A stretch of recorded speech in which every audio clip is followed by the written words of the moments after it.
She thought the worst part of Christmas Eve would be sitting alone at a restaurant, rejected by a man who took one look and walked away. She was wrong. The worst part came later, when she realized she'd been falling in love with a widower and his daughter, only to hear him say he couldn't replace his late wife's memory with her. But before you hear how it all fell apart, stay with me until the end of this story, and comment what city you're watching from. I want to see how far this journey travels. The snow had started falling at 4:47 p.m., exactly 13 minutes before Nora Hale was supposed to meet her blind date at the Green Lantern Bistro. She remembered the time because she'd checked her phone obsessively while standing outside her apartment building, watching the flakes drift past the streetlights like tiny crystalline promises. Each one seemed to whisper that tonight would be different. Tonight would be the night her luck finally changed. She should have known better. Nora pulled her navy wool coat tighter around her shoulders as she walked down Boylston Street, her boots leaving temporary impressions in the fresh powder. Downtown Boston had transformed into something from a storybook, the kind of scene that made lonely people feel even lonelier. Couples walked hand in hand past shop windows strung with lights. Families laughed their way into restaurants. Somewhere in the distance, carolers were butchering Silent Night with more enthusiasm than talent. And here she was, 32 years old, walking to meet a man whose face she'd only seen in two carefully curated photos on a dating app. "You're being brave," her best friend Jenna had said that morning over coffee. "Most people spend Christmas Eve with family. You're putting yourself out there." Brave. The word had felt like armor then. Now, 6 hours later, it felt like a lie she'd told herself to justify the knot of anxiety in her stomach. The Green Lantern Bistro sat on a corner, its windows fogged with warmth and conversation. Through the glass, Nora could see the glow of candles on white tablecloths, the shimmer of champagne glasses, the easy intimacy of people who belonged to someone. She paused at the door, her hand on the brass handle, and took a breath that tasted like snow and second chances. Please let this be different, she thought. Please let him be kind. The hostess, a young woman with perfect winged eyeliner and a smile that suggested she'd never been stood up in her life, greeted Nora with practiced warmth. "Good evening! Welcome to the Green Lantern. Do you have a reservation?" "Yes. Under Thompson? James Thompson?" Nora's voice came out smaller than she'd intended. The hostess scanned her list. "Ah, yes. Party of 2, 7 o'clock. He hasn't arrived yet, but I can show you to your table." Of course he hasn't arrived yet. Nora followed the hostess through the maze of tables, acutely aware of the couples on either side of her, the way they leaned into each other like plants growing toward the same source of light. The hostess stopped at a small table near the window. Prime real estate, really, with a view of the snow-dusted street and the decorated tree in the square across the way. "Can I start you with something to drink while you wait?" the hostess asked. "Water is fine. Thank you." Alone at the table, Nora arranged herself carefully. Coat on the back of the chair, purse at her feet. Phone face down on the table because checking it constantly made her look desperate, even if desperate was exactly what she felt. She smoothed her dress, a deep green velvet number she'd bought specifically for tonight, one that made her feel elegant instead of just ordinary, and tried to remember the breathing exercises her therapist had taught her. In for 4. Hold for 4. Out for 4. 7 o'clock came and went. Nora ordered a glass of Chardonnay she didn't really want. The waiter, an older man with kind eyes that reminded her of her father, brought it with a sympathetic smile that made her wonder if he could smell the desperation on her after all. 7:15. 7:23. 7:37. Other diners began to glance her way. She felt their pity like a physical weight. The woman at the next table leaned over to her husband, whispering something that made him look at Nora with an expression that said, "There but for the grace of God." A waitress clearing dishes nearby gave her an encouraging nod, the universal sign of "hang in there, sister." At 7:41, her phone buzzed. James Thompson. "Running late. Traffic is awful. Be there in 5 minutes." She could survive 5 more minutes. Nora took a long sip of wine and watched the snow accumulate on the windowsill. Somewhere inside her chest, hope flickered like a candle in a draft, weakening but not yet extinguished. 7:46, 7:52, 8:03. When James Thompson finally walked through the door at 8:07 p.m., 1 hour and 7 minutes late. Nora recognized him immediately from his profile pictures. Tall, probably 6'1" or 6'2", broad shoulders, the kind of jaw that suggested he'd been popular in high school and never quite got over it. He wore an expensive-looking charcoal suit and the casual confidence of a man who'd never doubted his own appeal. He spotted her table, walked over, and then, God, she'd replay this moment in her mind for weeks. He stopped 3 feet away and just looked at her. Really looked. His eyes traveled from her face down to her shoulders, to her dress, to the wine glass in her hand, and back up again. It was an assessment, clinical and cold, the way you might evaluate a used car you'd been misled about online. Nora felt something in her chest crack. "Nora?" he said, as if confirming what he already regretted. "Hi." "Yes." "James?" She stood, extending her hand, trying to salvage whatever this was becoming. He didn't take it. Instead, he sighed, actually sighed, and ran a hand through his hair. "Look, I'm sorry. I should have. The photos on your profile were different." The words hit her like ice water. "Different how?" "I don't know. The angle, maybe, or the lighting?" He shifted his weight, clearly uncomfortable, but not uncomfortable enough to stop talking. "It's just, I have a type, you know? And I like softer women. Curvier? More..." He gestured vaguely at her body, at her dress, at everything she'd spent 2 hours getting ready. "This isn't really what I was expecting." The restaurant noise seemed to recede. Nora heard her own heartbeat, loud and arrhythmic. Somewhere to her left, a woman laughed at something her partner said. The sound felt obscene. "So you're... what? Leaving?" Nora heard her own voice as if from a great distance. "Yeah, I mean, no point wasting both our evenings, right?" James glanced at his watch, an actual Rolex, because of course it was. "You seem nice, though. I'm sure you'll find someone who's into your... look." He reached into his pocket, pulled out a $20 bill, and placed it on the table next to her wine glass. "Merry Christmas," he said. And then James Thompson walked out of the Green Lantern Bistro, leaving Nora standing alone beside a table set for 2, holding a handshake that no one had accepted. For a long moment, she didn't move. Couldn't move. The other diners had definitely noticed now. She felt their eyes like hot coals against her skin. The waiter who'd brought her wine earlier approached cautiously, the way you might approach a wounded animal. "Miss, are you... would you like me to box up anything, or..." No, thank you." Her voice sounded remarkably steady. "I'm just going to... I'll just go." Her hands shook as she reached for her coat. The fabric felt impossibly heavy as she pulled it on. Her purse strap tangled on the chair. She fumbled with it, her vision blurring, and that's when she realized she was crying. Not sobbing, nothing that dramatic. Just tears, silent and hot, sliding down her cheeks and dripping onto the green velvet dress she'd been so proud of 2 hours ago. "Don't break down here. Not here, just get outside." She turned toward the exit, head down, when a voice, small and clear as a bell, stopped her in her tracks. "Why are you sad?" Nora looked down. A little girl stood at her knee, no more than 3 years old, wearing a red velvet dress that matched the Christmas decorations scattered throughout the restaurant.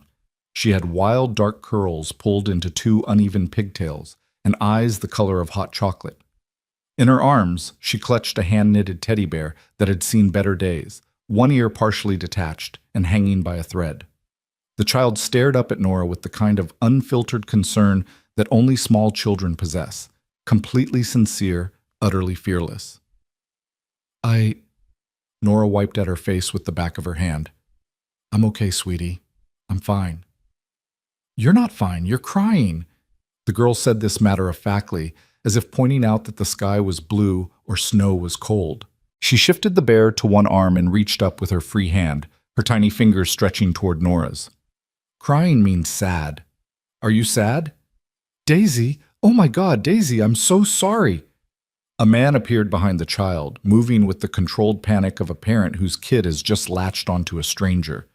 He was younger than Nora expected, mid-30s maybe, with the kind of exhausted handsomeness that came from too many sleepless nights. Dark hair that needed a cut, gray eyes that looked permanently worried, flower on his sleeve. He placed a gentle hand on the girl's shoulder. Daisy, honey, you can't just walk up to people and... His eyes landed on Nora's face, taking in the tears, the trembling hands, the obvious distress. His expression shifted immediately from embarrassment to concern.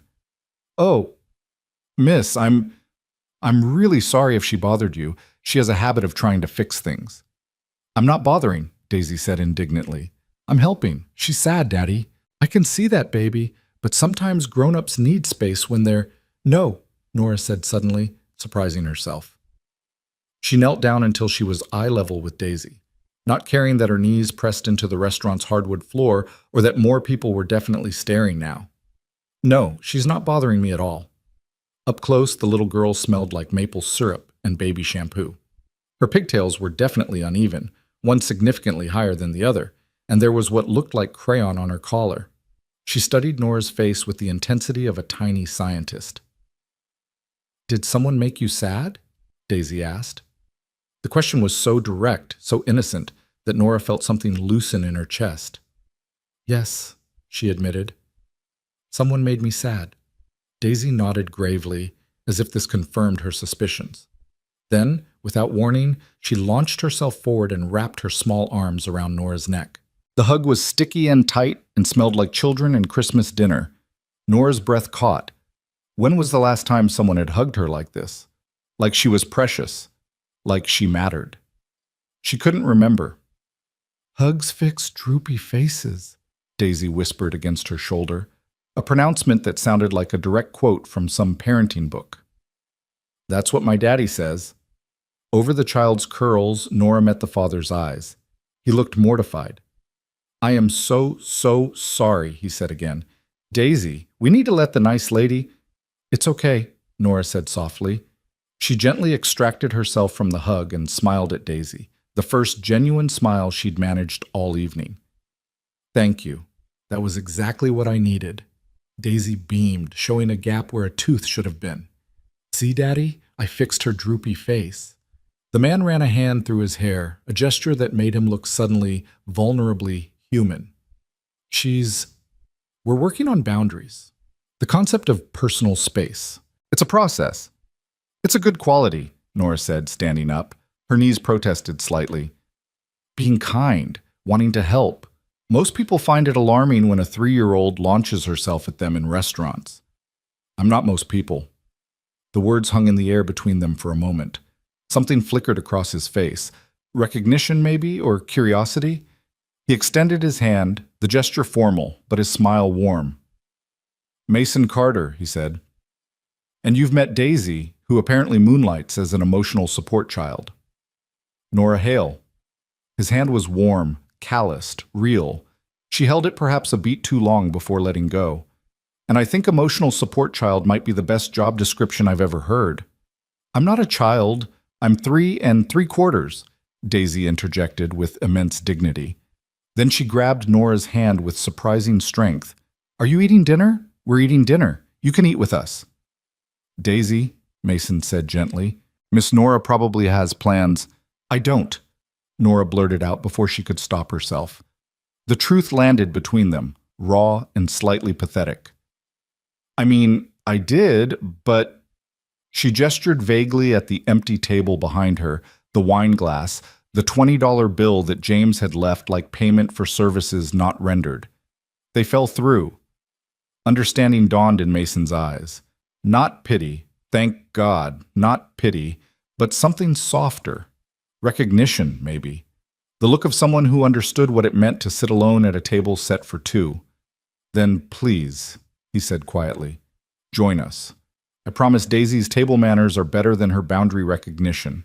Marginally. They're very good, Daisy insisted. I use a fork and a spoon. Nora looked at them, this tired father and his wild-haired daughter, and felt something shift inside her chest. It wasn't hope, exactly. Hope had been shattered about 15 minutes ago when James Thompson had looked her over like damaged goods. This was something smaller, more fragile, maybe just the absence of loneliness, even if only for an hour. Okay, she said. Yes, thank you. Daisy's squeal of delight turned several heads.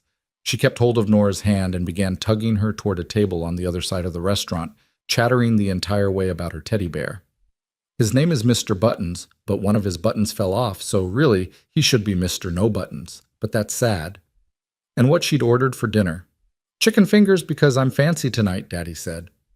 Mason followed behind them, carrying what looked like a high chair that Daisy clearly didn't need anymore, but apparently refused to give up.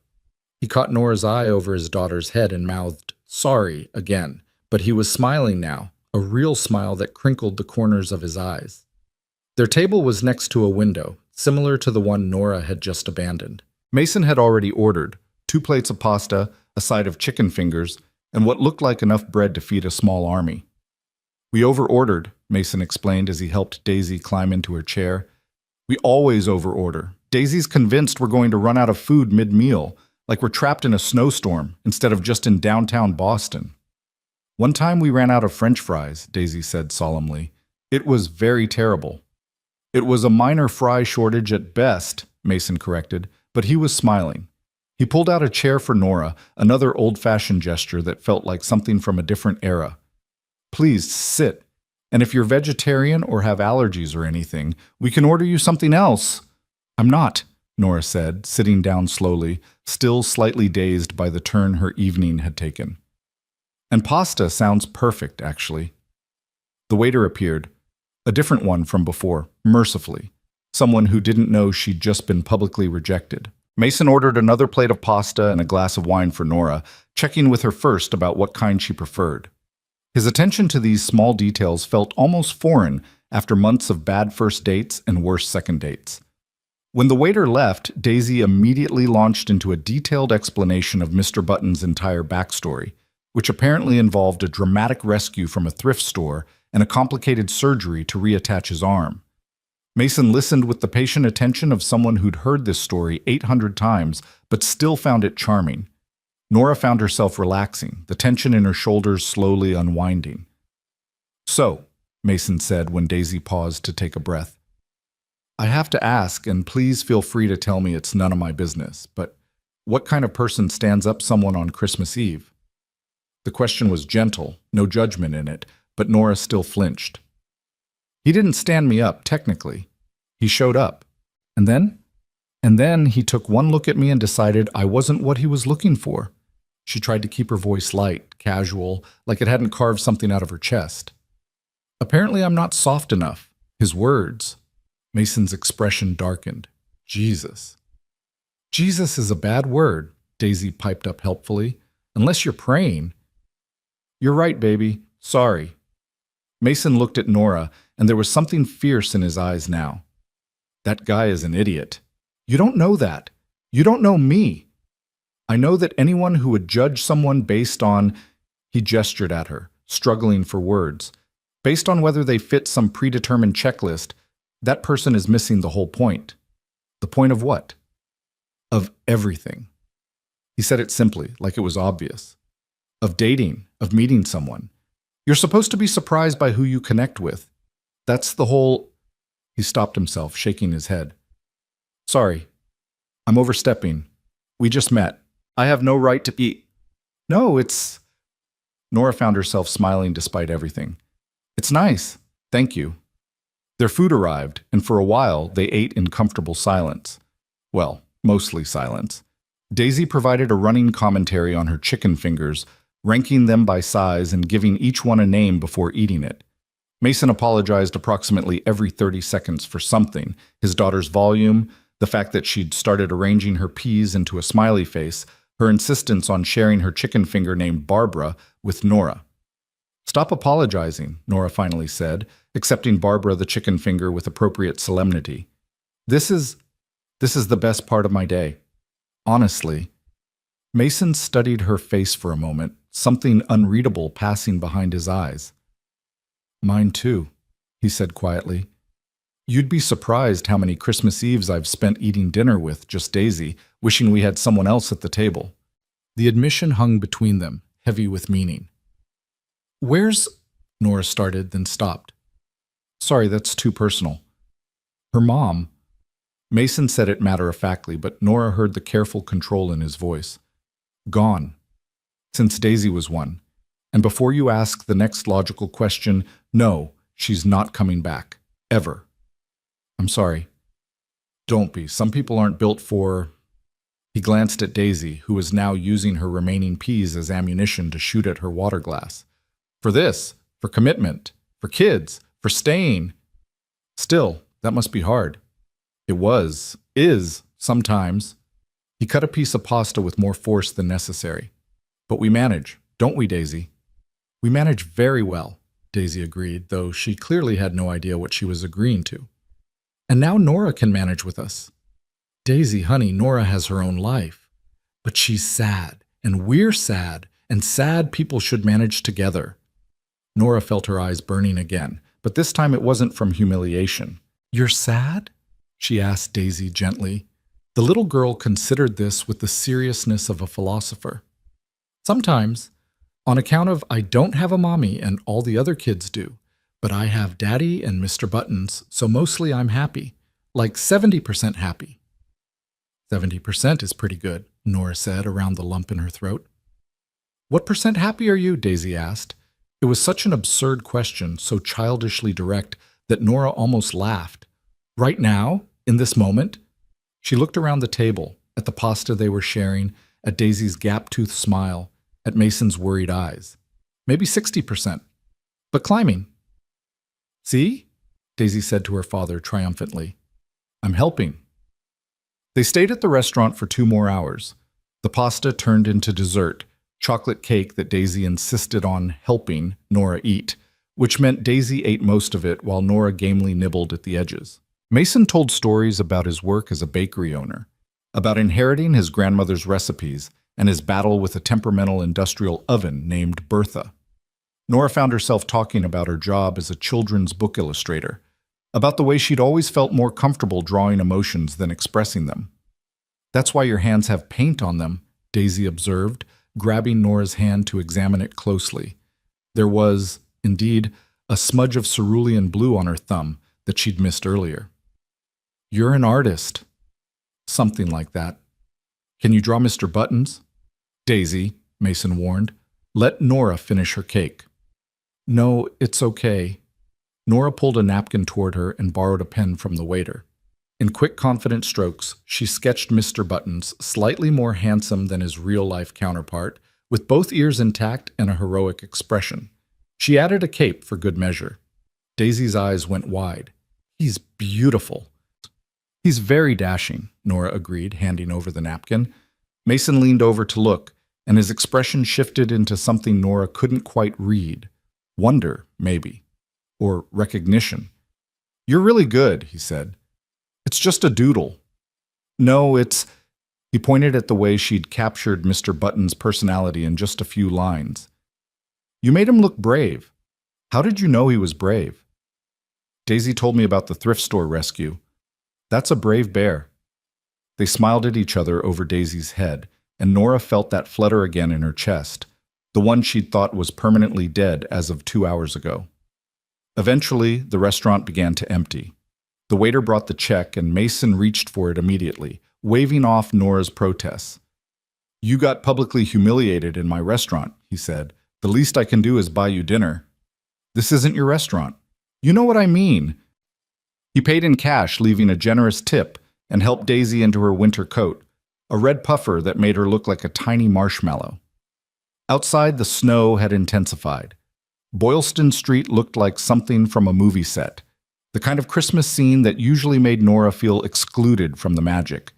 But standing there with Mason and Daisy, watching the snow fall through the streetlight, she felt something she hadn't expected.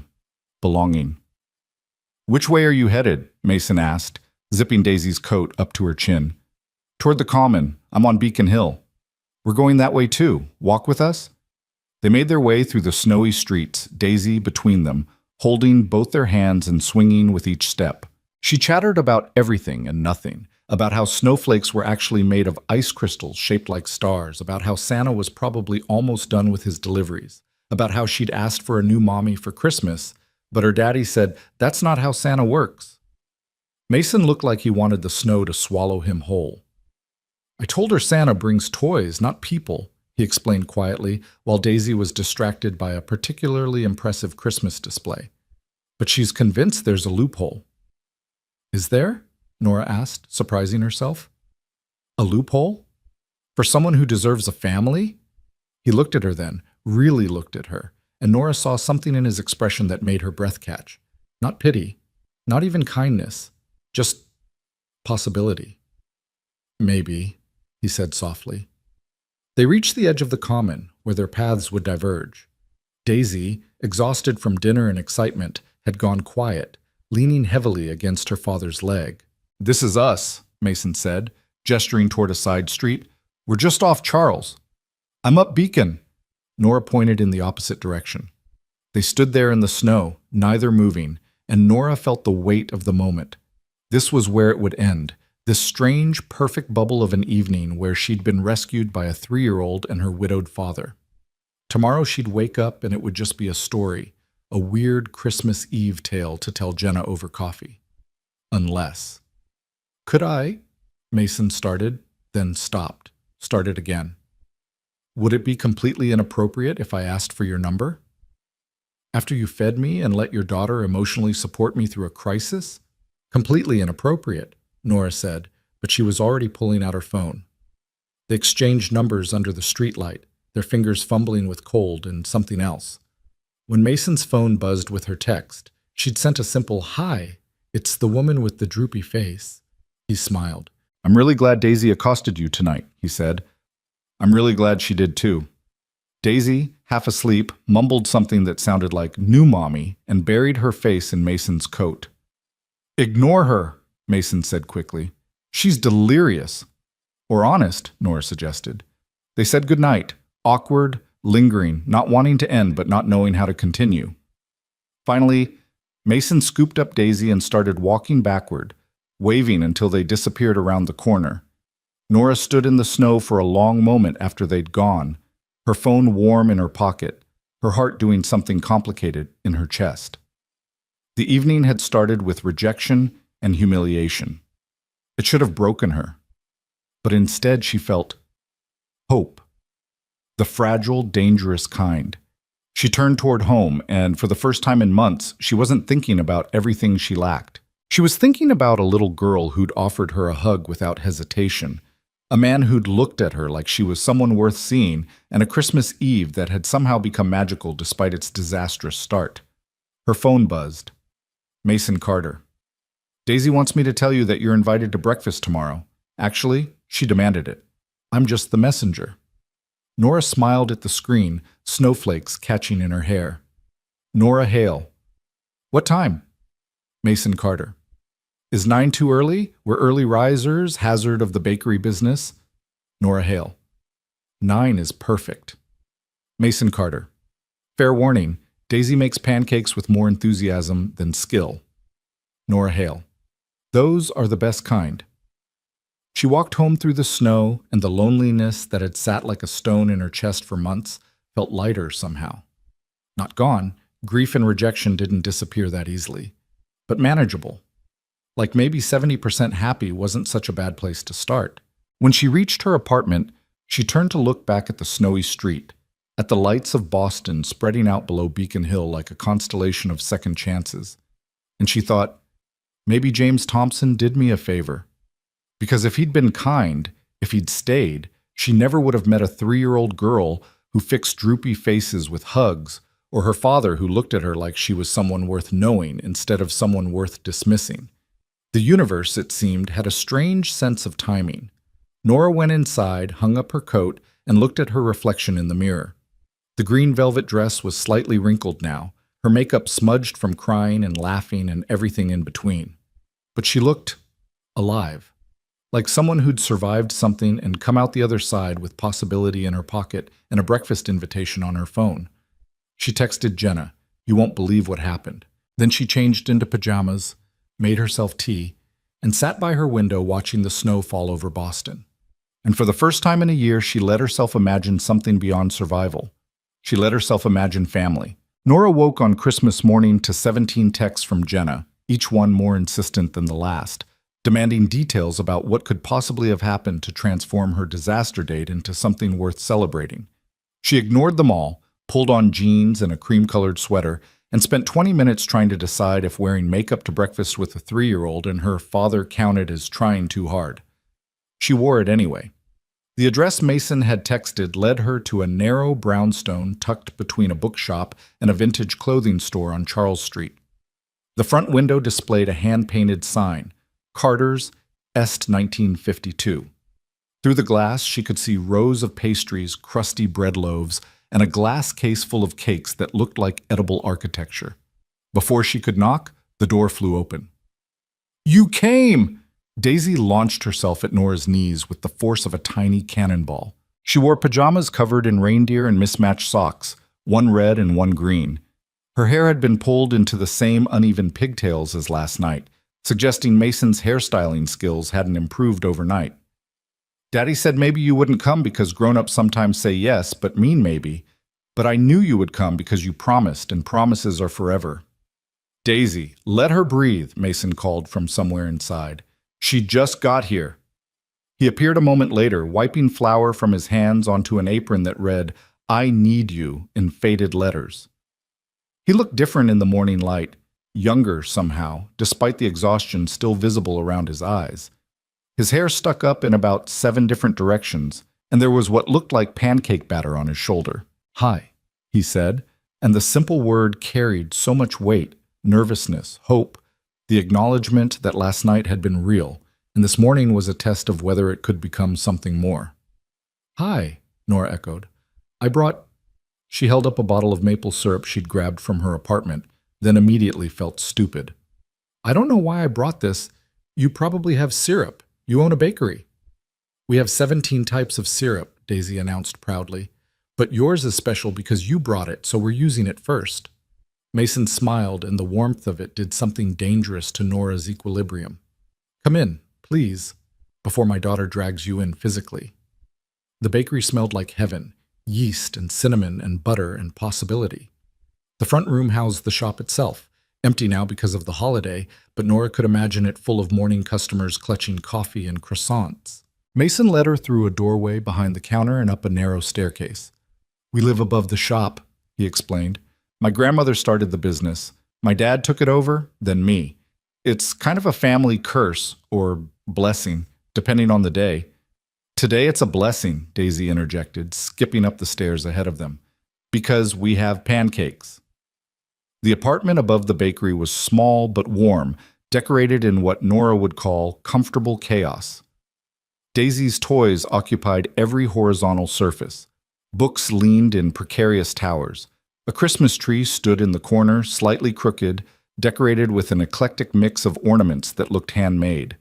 Nora spotted several that were clearly Daisy's work: construction paper snowflakes, popsicle stick reindeer, and what might have been an angel or possibly a very abstract chicken.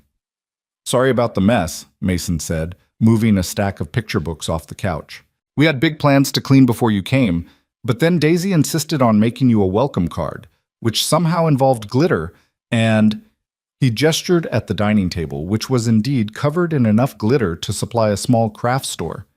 "I made you 3 cards," Daisy announced, presenting them with a flourish. "Because one wasn't enough for how much I like you." The cards were masterpieces of 3-year-old artistry. The first showed 2 stick figures holding hands under a yellow circle. The sun, Nora assumed. The second was mostly purple scribbles with NRA written in wobbly letters. The third, and this one made Nora's breath catch, showed 3 figures: a tall one, a small one, and a medium one with brown, scribbly hair that matched Nora's.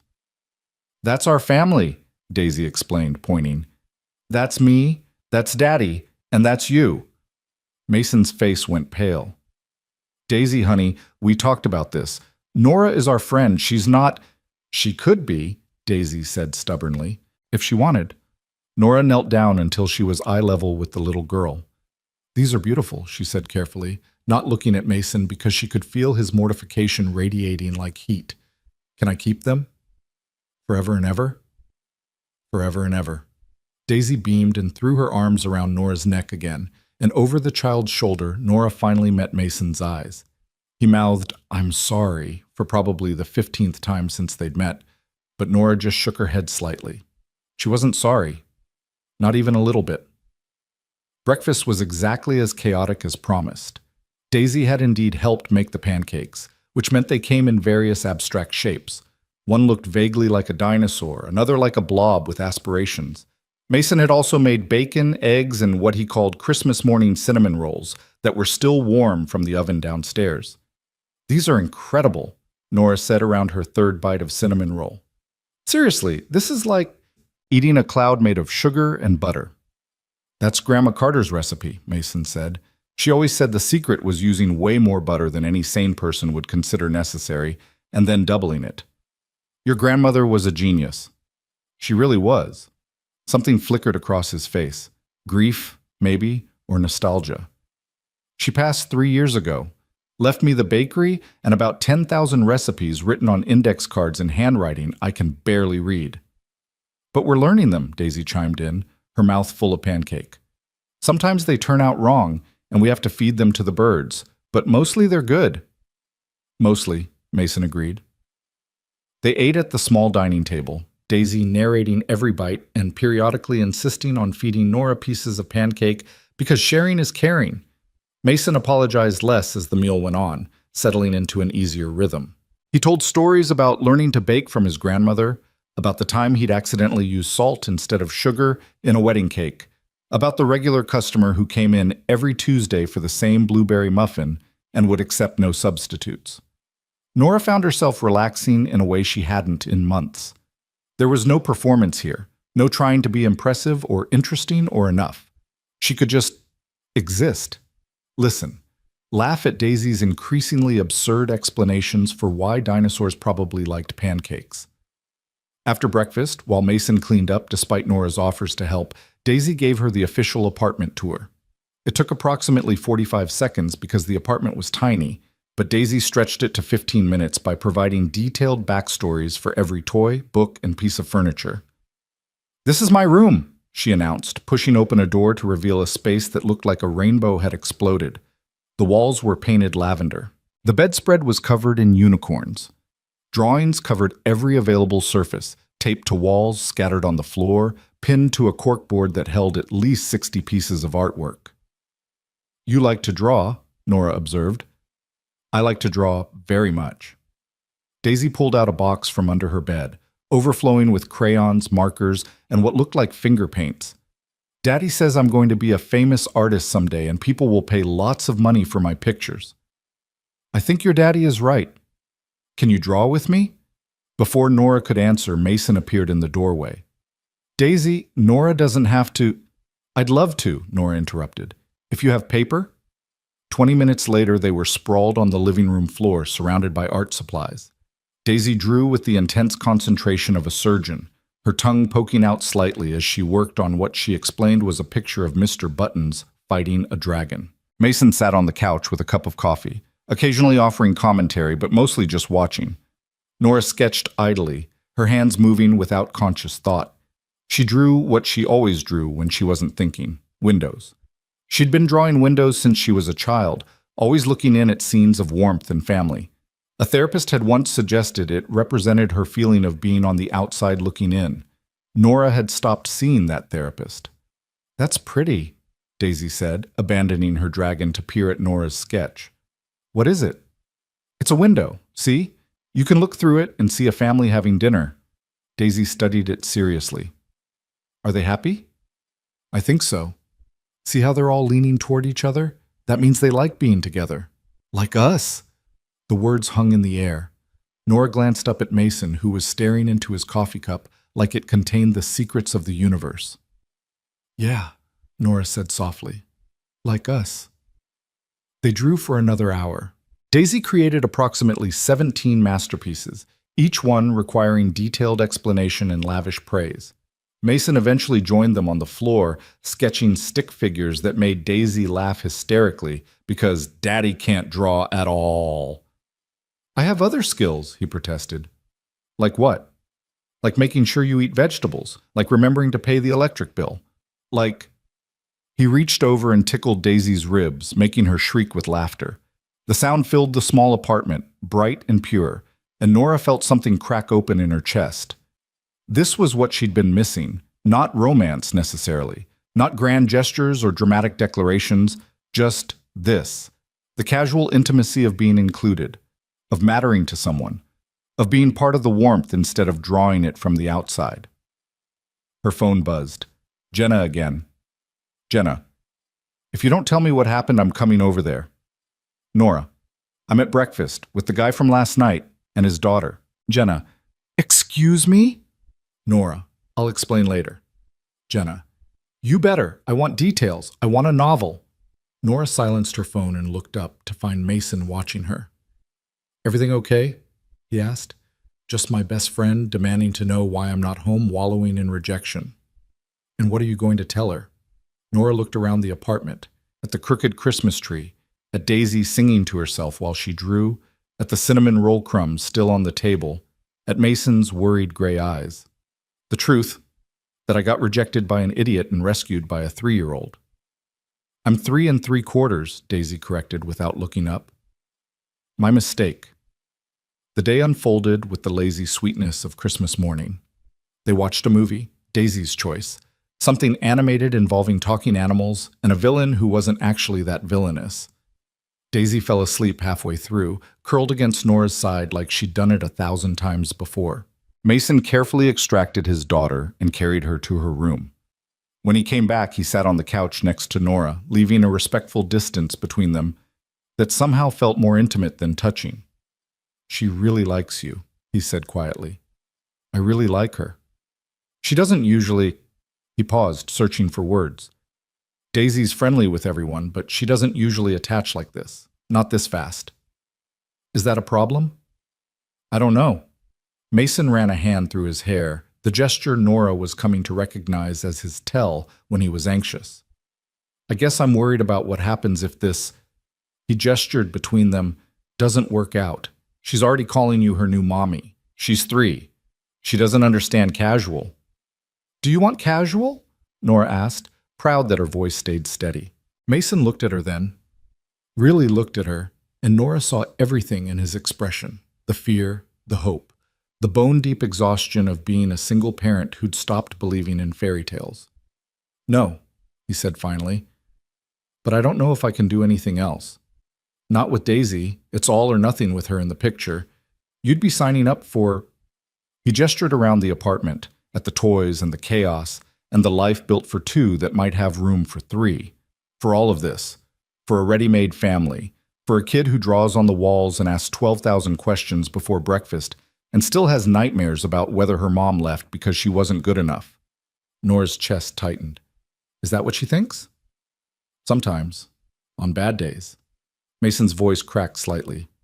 I tell her the truth. That her mom left because of her own issues, not because of anything Daisy did. But she's 3. She doesn't understand adult dysfunction. She just knows she's the only kid in her preschool class without a mom. That must be hard, for both of you. It's the hardest thing I've ever done. He said it simply, without self-pity. Watching her ask Santa for a new mom because she doesn't understand that people aren't presents. Explaining why all the other kids have 2 parents at the school play and she only has 1. Making sure she knows she's enough, even when the world keeps showing her examples of families that look different from ours. Nora reached over and took his hand. His fingers were warm, calloused from baker's work, trembling slightly. Can I tell you something? She said. Anything. Last night, before Daisy found me, I was sitting at that table thinking that maybe there was something wrong with me, that maybe I was fundamentally unlovable, and James could just see it faster than most people. I went to that restaurant hoping for a chance at normal, and instead I got confirmation of every insecure thought I've ever had about myself. Mason's hand tightened around hers, and then this tiny human I'd never met looked at me like I was worth caring about. Not because of how I looked or what I could offer, but just because I was sad and she wanted to help. And her father treated me like a person instead of a disappointment. You have no idea what that meant. Nora, I'm not done.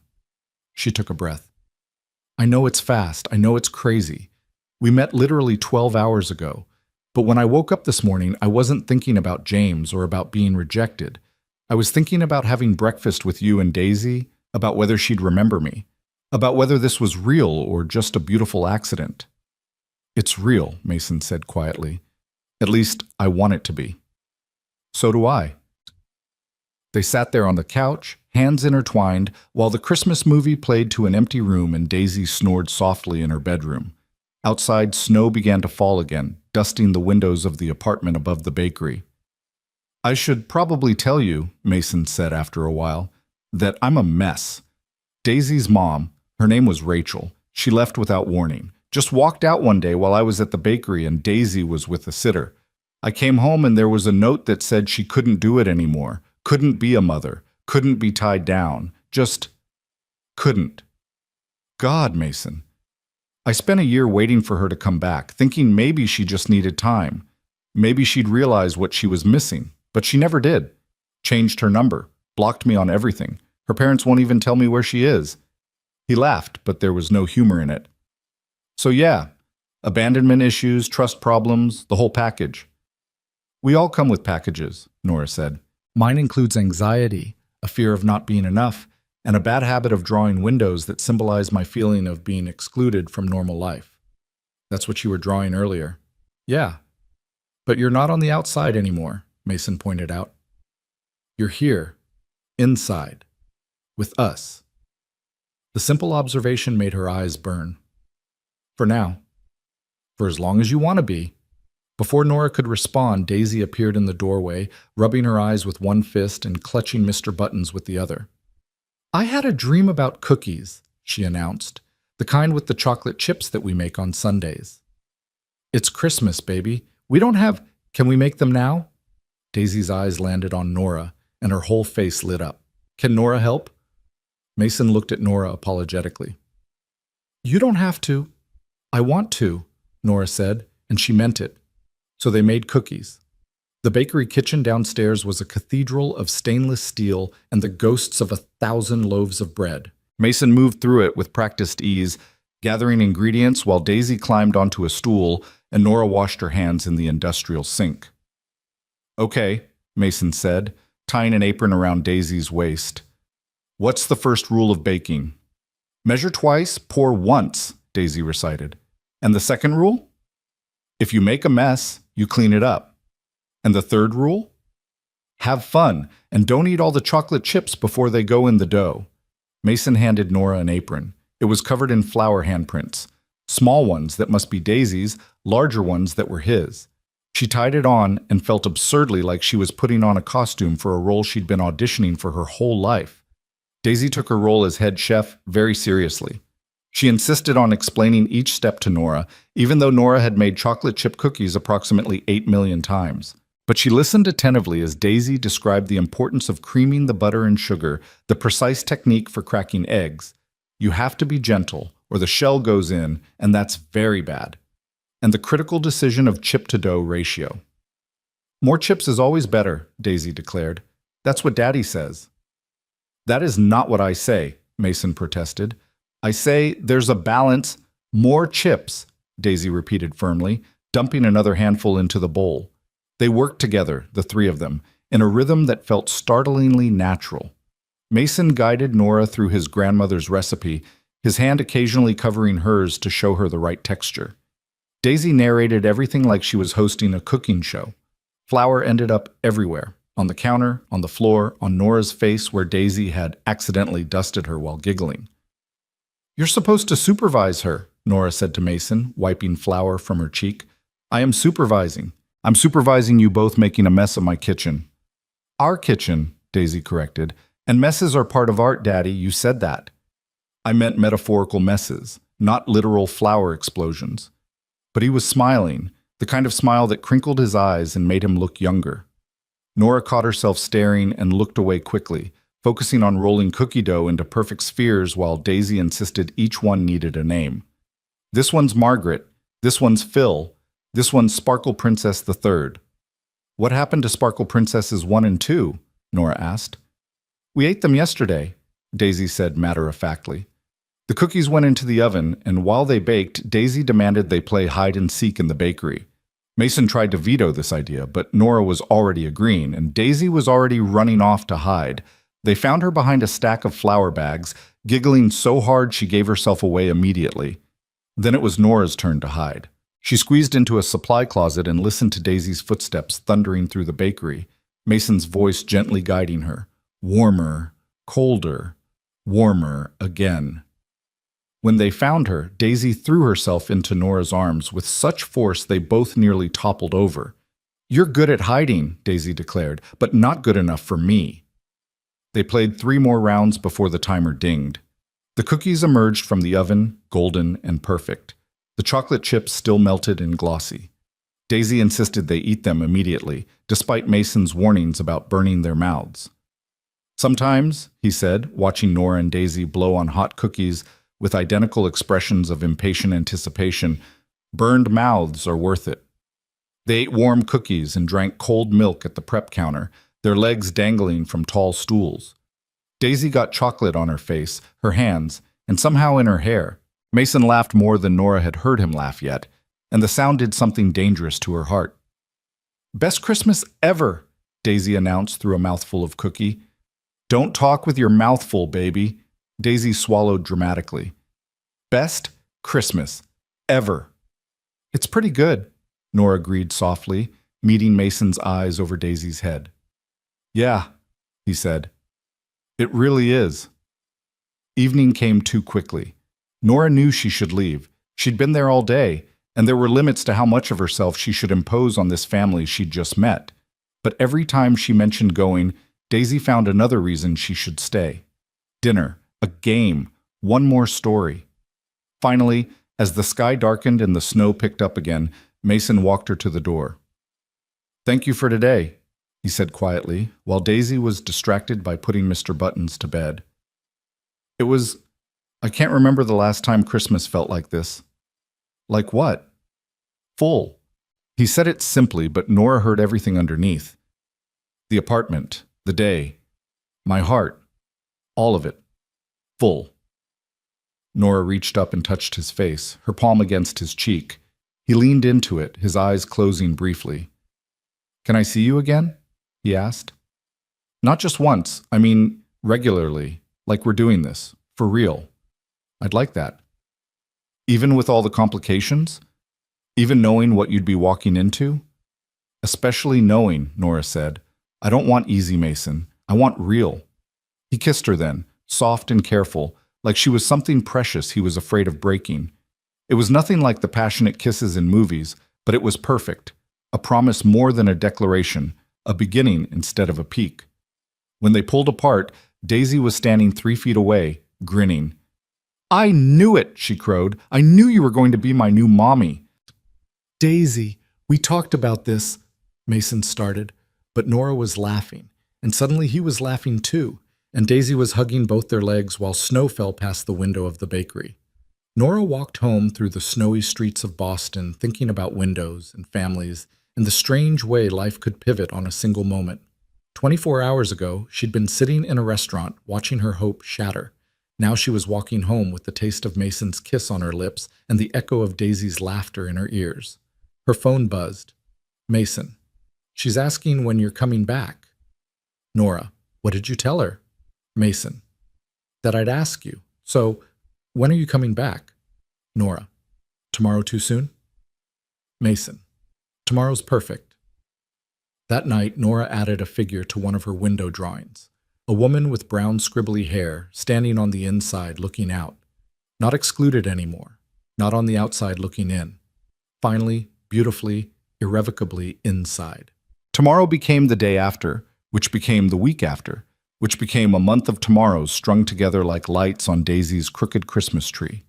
Nora found herself spending more time at the apartment above the bakery than in her own place on Beacon Hill. Her toothbrush appeared in Mason's bathroom without discussion. Her favorite coffee mug claimed a spot in his cabinet. Daisy's artwork began arriving in her mailbox, carefully sealed envelopes containing drawings of the 3 of them, always together, always smiling. "She mails you pictures?" Jenna asked over lunch in mid-January, eyebrows raised so high they nearly disappeared into her hairline. "A 3-year-old mails you art?" Mason helps her with the stamps, Nora explained, stirring her soup without eating it. But Daisy insists on drawing them herself. Last week I got one of us as mermaids. That's adorable and slightly concerning in equal measure. Why concerning? Jenna set down her fork with the deliberate precision of someone preparing to say something difficult. Because you've known them for 3 weeks, Nora. 3 weeks. And you're talking about this like you're already a family. We're not. It's not like that. We're just, you have a toothbrush there. So? So you've dated guys for 3 months who never got toothbrush privileges. Jenna leaned forward. I'm not saying it's bad. I'm saying it's fast. Like, concerningly fast. And I'm worried you're setting yourself up to get hurt. Nora wanted to argue, but the truth was Jenna wasn't wrong. It was fast. Impossibly fast. The kind of fast that should have terrified her but somehow didn't. Instead, it felt like finally moving at the right speed after years of going too slow. I know it's fast, she said quietly, but it feels right. He feels right. She feels right. And what happens when it stops feeling right? What happens when reality sets in and you realize you've fallen in love with the idea of them instead of the actual complicated truth of them? The question sat between them like a third guest at the table. Nora didn't have an answer because she'd been carefully not asking herself the same thing.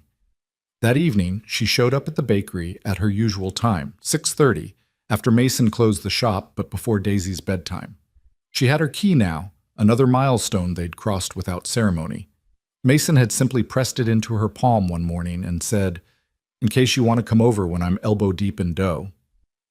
The apartment was quieter than usual. No Daisy shrieking her greeting from wherever she'd been playing. No smell of dinner cooking. Just Mason sitting at the kitchen table with his head in his hands and papers spread out in front of him. "Hey," Nora said softly, closing the door. "Where's Daisy?" "My mom took her for the night." His voice sounded hollow. "I needed to deal with some things." "What kind of things?" Mason gestured at the papers.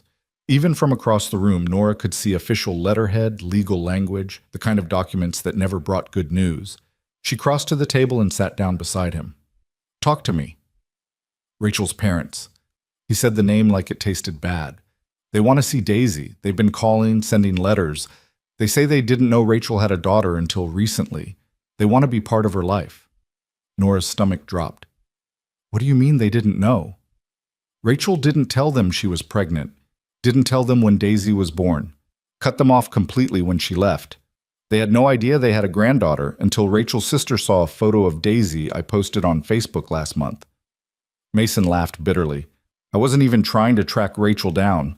I just posted a picture of my kid at Christmas, and now suddenly I'm getting letters from lawyers." "They're threatening legal action?" "Not yet, but their lawyer made it very clear they're prepared to pursue grandparents' rights if I don't cooperate." He pushed one of the letters toward her. "They want to meet her, have regular visitation, be a part of her life." Nora scanned the letter, her heart sinking with each line. The language was polite but firm. The Mitchells, Rachel's parents, expressed their heartbreak at missing 3 years of their granddaughter's life. They acknowledged that the situation was complicated but believed Daisy deserved to know her maternal family. They proposed a meeting to discuss arrangements. "What are you going to do?" Nora asked. "I don't know." Mason stood abruptly, pacing to the window. "Part of me wants to tell them to go to hell. They raised the woman who abandoned us. Where were they when Rachel walked out? Where were they when I was working 16-hour days trying to keep the bakery running while taking care of a 1-year-old who kept crying for her mama? And the other part of you?" "The other part knows that Daisy asks about her mom's family sometimes, asks if she has grandparents on Rachel's side, asks why she's never met them." He pressed his forehead against the cold glass. "What if they're good people? What if they could give her something I can't? What if I'm being selfish keeping them away?" Nora went to him, wrapping her arms around him from behind. He leaned back into her, his body rigid with tension. "You're the least selfish person I know," she said.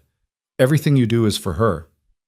"Is it? Or am I protecting myself? Maybe I don't want them in her life because I'm afraid they'll try to take her from me, or that they'll tell her things about Rachel that I've been trying to shield her from." "What kind of things?" Mason turned in her arms to face her. Rachel's sister mentioned in one of her emails that Rachel has struggled with mental health issues her whole life. Depression. Maybe bipolar disorder. They think that's why she left. They want to explain that to Daisy someday when she's old enough. Help her understand it wasn't her fault. That's good, isn't it? That's what you've been trying to tell her. But what if meeting them makes her want to find Rachel? What if they have contact information they'll share with her when I'm not around to manage it? What if Rachel comes back into the picture and... His voice cracked. What if she wants her back and I lose her? Mason, that's not... It could happen. He pulled away, resuming his pacing. Courts favor mothers, even mothers who abandon their kids. If Rachel showed up tomorrow with a good lawyer and a sob story about postpartum depression and mental health struggles, she could get partial custody. Maybe full custody. I could lose everything. The fear in his voice was visceral, and Nora felt her own anxiety spike in response. This was the reality Jenna had been warning about. The complications. The mess. The fact that loving Mason meant loving Daisy meant inheriting all the unresolved trauma of Rachel's abandonment. You won't lose her, Nora said, trying to sound more confident than she felt. You're her father. You've been there every single day. You don't know that. You can't promise that. No, but I can be here. I can help you figure this out. Mason stopped pacing and looked at her, really looked at her, and Nora saw something shift in his expression. Something that looked like hope warring with fear. Why? He asked. Why would you sign up for this disaster? Because it's not a disaster. It's a family. Families are complicated. We're not your family, Nora. Not really. Not legally. You could walk away tomorrow, and I don't want to walk away. You say that now, but this is just the beginning. Wait until Rachel's parents show up, demanding time with Daisy. Wait until there are custody battles and family court and therapists asking Daisy who she wants to live with. Wait until... Stop! Nora crossed the room and took his face in her hands, forcing him to look at her. Stop catastrophizing. We don't know what's going to happen. Maybe her parents are good people who just want to know their granddaughter. Maybe they can be a positive addition to her life. Or maybe they'll destroy everything I've built. Then we'll deal with it together. Why do you keep saying we? The question came out almost angry. This isn't your problem. Daisy isn't your daughter. You don't owe us anything. The words hit like a slap. Nora dropped her hands and stepped back. Is that what you think? She asked quietly. That I'm here out of obligation? I think you're a good person who got swept up in a fairy tale. Little girl needs a mom. Lonely woman wants to be needed. Everyone gets their happy ending. Mason's voice was getting louder. Years of fear and frustration bubbling to the surface. But this isn't a fairy tale, Nora. This is real life. Messy, complicated, potentially legally devastating real life. I know that. Do you? Because from where I'm standing, it looks like you're playing house, coming over for dinner, drawing with Daisy, sleeping in my bed. But when things get hard, and they will get hard, what's keeping you here? What's stopping you from deciding this is too much and walking away just like Rachel did? The comparison stole Nora's breath. That's not fair. None of this is fair, Mason shouted. Then, quieter, broken. None of this is fair to any of us. They stood there in the quiet apartment, the space between them suddenly feeling like miles instead of feet. Outside, snow began to fall again, the same snow that had been falling the night they met. But this time it felt different, colder, less like magic and more like a warning. I should go, Nora said finally. Nora, you're scared. I get it. You're facing something terrifying and you're lashing out. I understand that. She grabbed her coat from the back of the chair. But I'm not Rachel, and I need you to figure out whether you can trust me or not, because I can't keep proving myself to you every time something goes wrong. I do trust you. Then act like it. She paused at the door. I love you, Mason, and I love Daisy. Not the idea of you, not some fantasy version, the real, complicated, messy version, but I can't force you to believe that. She left before he could respond, her vision blurring as she hurried down the stairs and out into the snow. Her phone buzzed before she'd made it halfway down the block. Mason. I'm sorry. She didn't reply. Mason. Please don't give up on us. She kept walking. Mason. I'm terrified of losing her. I'm terrified of losing you. I'm just terrified. Nora stopped under a streetlight, snow catching in her hair, and typed with shaking fingers. Nora. I know. I'm terrified too, but we can't let fear make our decisions. Mason. What do we do? Nora. We meet with her parents. We figure out what's best for Daisy. We trust each other. Mason. Can you come back, please? Nora. Not tonight. You need to sit with this. Figure out what you really want. Mason. I want you. Nora. Then prove it. Not to me. To yourself. She silenced her phone and walked home through the snow, crying for the second time on Boston's winter streets. But this time, the tears felt different. Not like rejection, like growing pains. 3 days passed. 3 days of silence from Mason, of Nora forcing herself not to text first, of sleeping badly in her own apartment that suddenly felt too quiet. She threw herself into work, finishing illustrations for a children's book about a mouse who was afraid of everything. The irony wasn't lost on her. Jenna called twice. Nora let both calls go to voicemail. On the fourth day, Daisy showed up at her door. Actually, Daisy and Mason's mother showed up at her door. Nora had met Vivian Carter exactly once, briefly, when she'd come to pick up Daisy for a play date. Vivian was elegant in the way of women who'd aged gracefully into their 60s, with silver hair cut in a sleek bob and Mason's same gray eyes. Ms. Hale, Vivian said when Nora opened the door, I apologize for the intrusion, but my granddaughter was very insistent that we visit. Nora! Daisy launched herself at Nora's legs. Grandma said you were sad, and I said we need to fix your droopy face. Did she? Nora looked helplessly at Vivian. May we come in? Vivian asked. I promise we won't take much of your time. Nora's apartment was small, made smaller by the presence of Mason's elegant mother and his whirlwind daughter. Daisy immediately began exploring, touching everything, asking questions about every piece of artwork on the walls. Is this your house? Why is it so quiet? Where are all the toys? Can I live here? Do you have cookies? Daisy, Vivian said gently, remember what we discussed about giving Ms. Hale space to breathe? Daisy deflated slightly but climbed onto Nora's couch and patted the seat beside her. Sit with me. We need to have a very important talk. Nora sat, trying not to smile. Vivian remained standing, her posture perfect, her expression unreadable. My son is an idiot, Vivian announced. Grandma! Daisy looked scandalized. Idiot is a bad word. Sometimes the bad word is the right word. Vivian's eyes softened as she looked at Nora. He told me about your argument, about his fears regarding Rachel's parents, about the things he said to you. He shouldn't have shared that with... He didn't. I extracted it from him. I'm his mother. It's what we do. Vivian sat down in the chair across from the couch. And then I told him exactly what I'm about to tell you. My son has been terrified since the day Rachel left. Terrified of failing as a father. Terrified of Daisy getting hurt. Terrified of anyone getting close enough to leave him again. I wasn't going to leave. I know, and deep down he knows too, but fear doesn't listen to logic. Vivian leaned forward. I liked my daughter-in-law. Rachel was charming and beautiful, and I truly believed she loved my son. But she was also deeply troubled in ways none of us fully understood. When she left, it broke something in Mason, made him believe that love was something that could be revoked without warning. Daisy had gone quiet, playing with Mr. Buttons, but clearly listening. I'm not Rachel, Nora said. No, you're nothing like her. Vivian smiled, and it transformed her whole face. Rachel never looked at Daisy the way you do, like she's precious, like she's yours.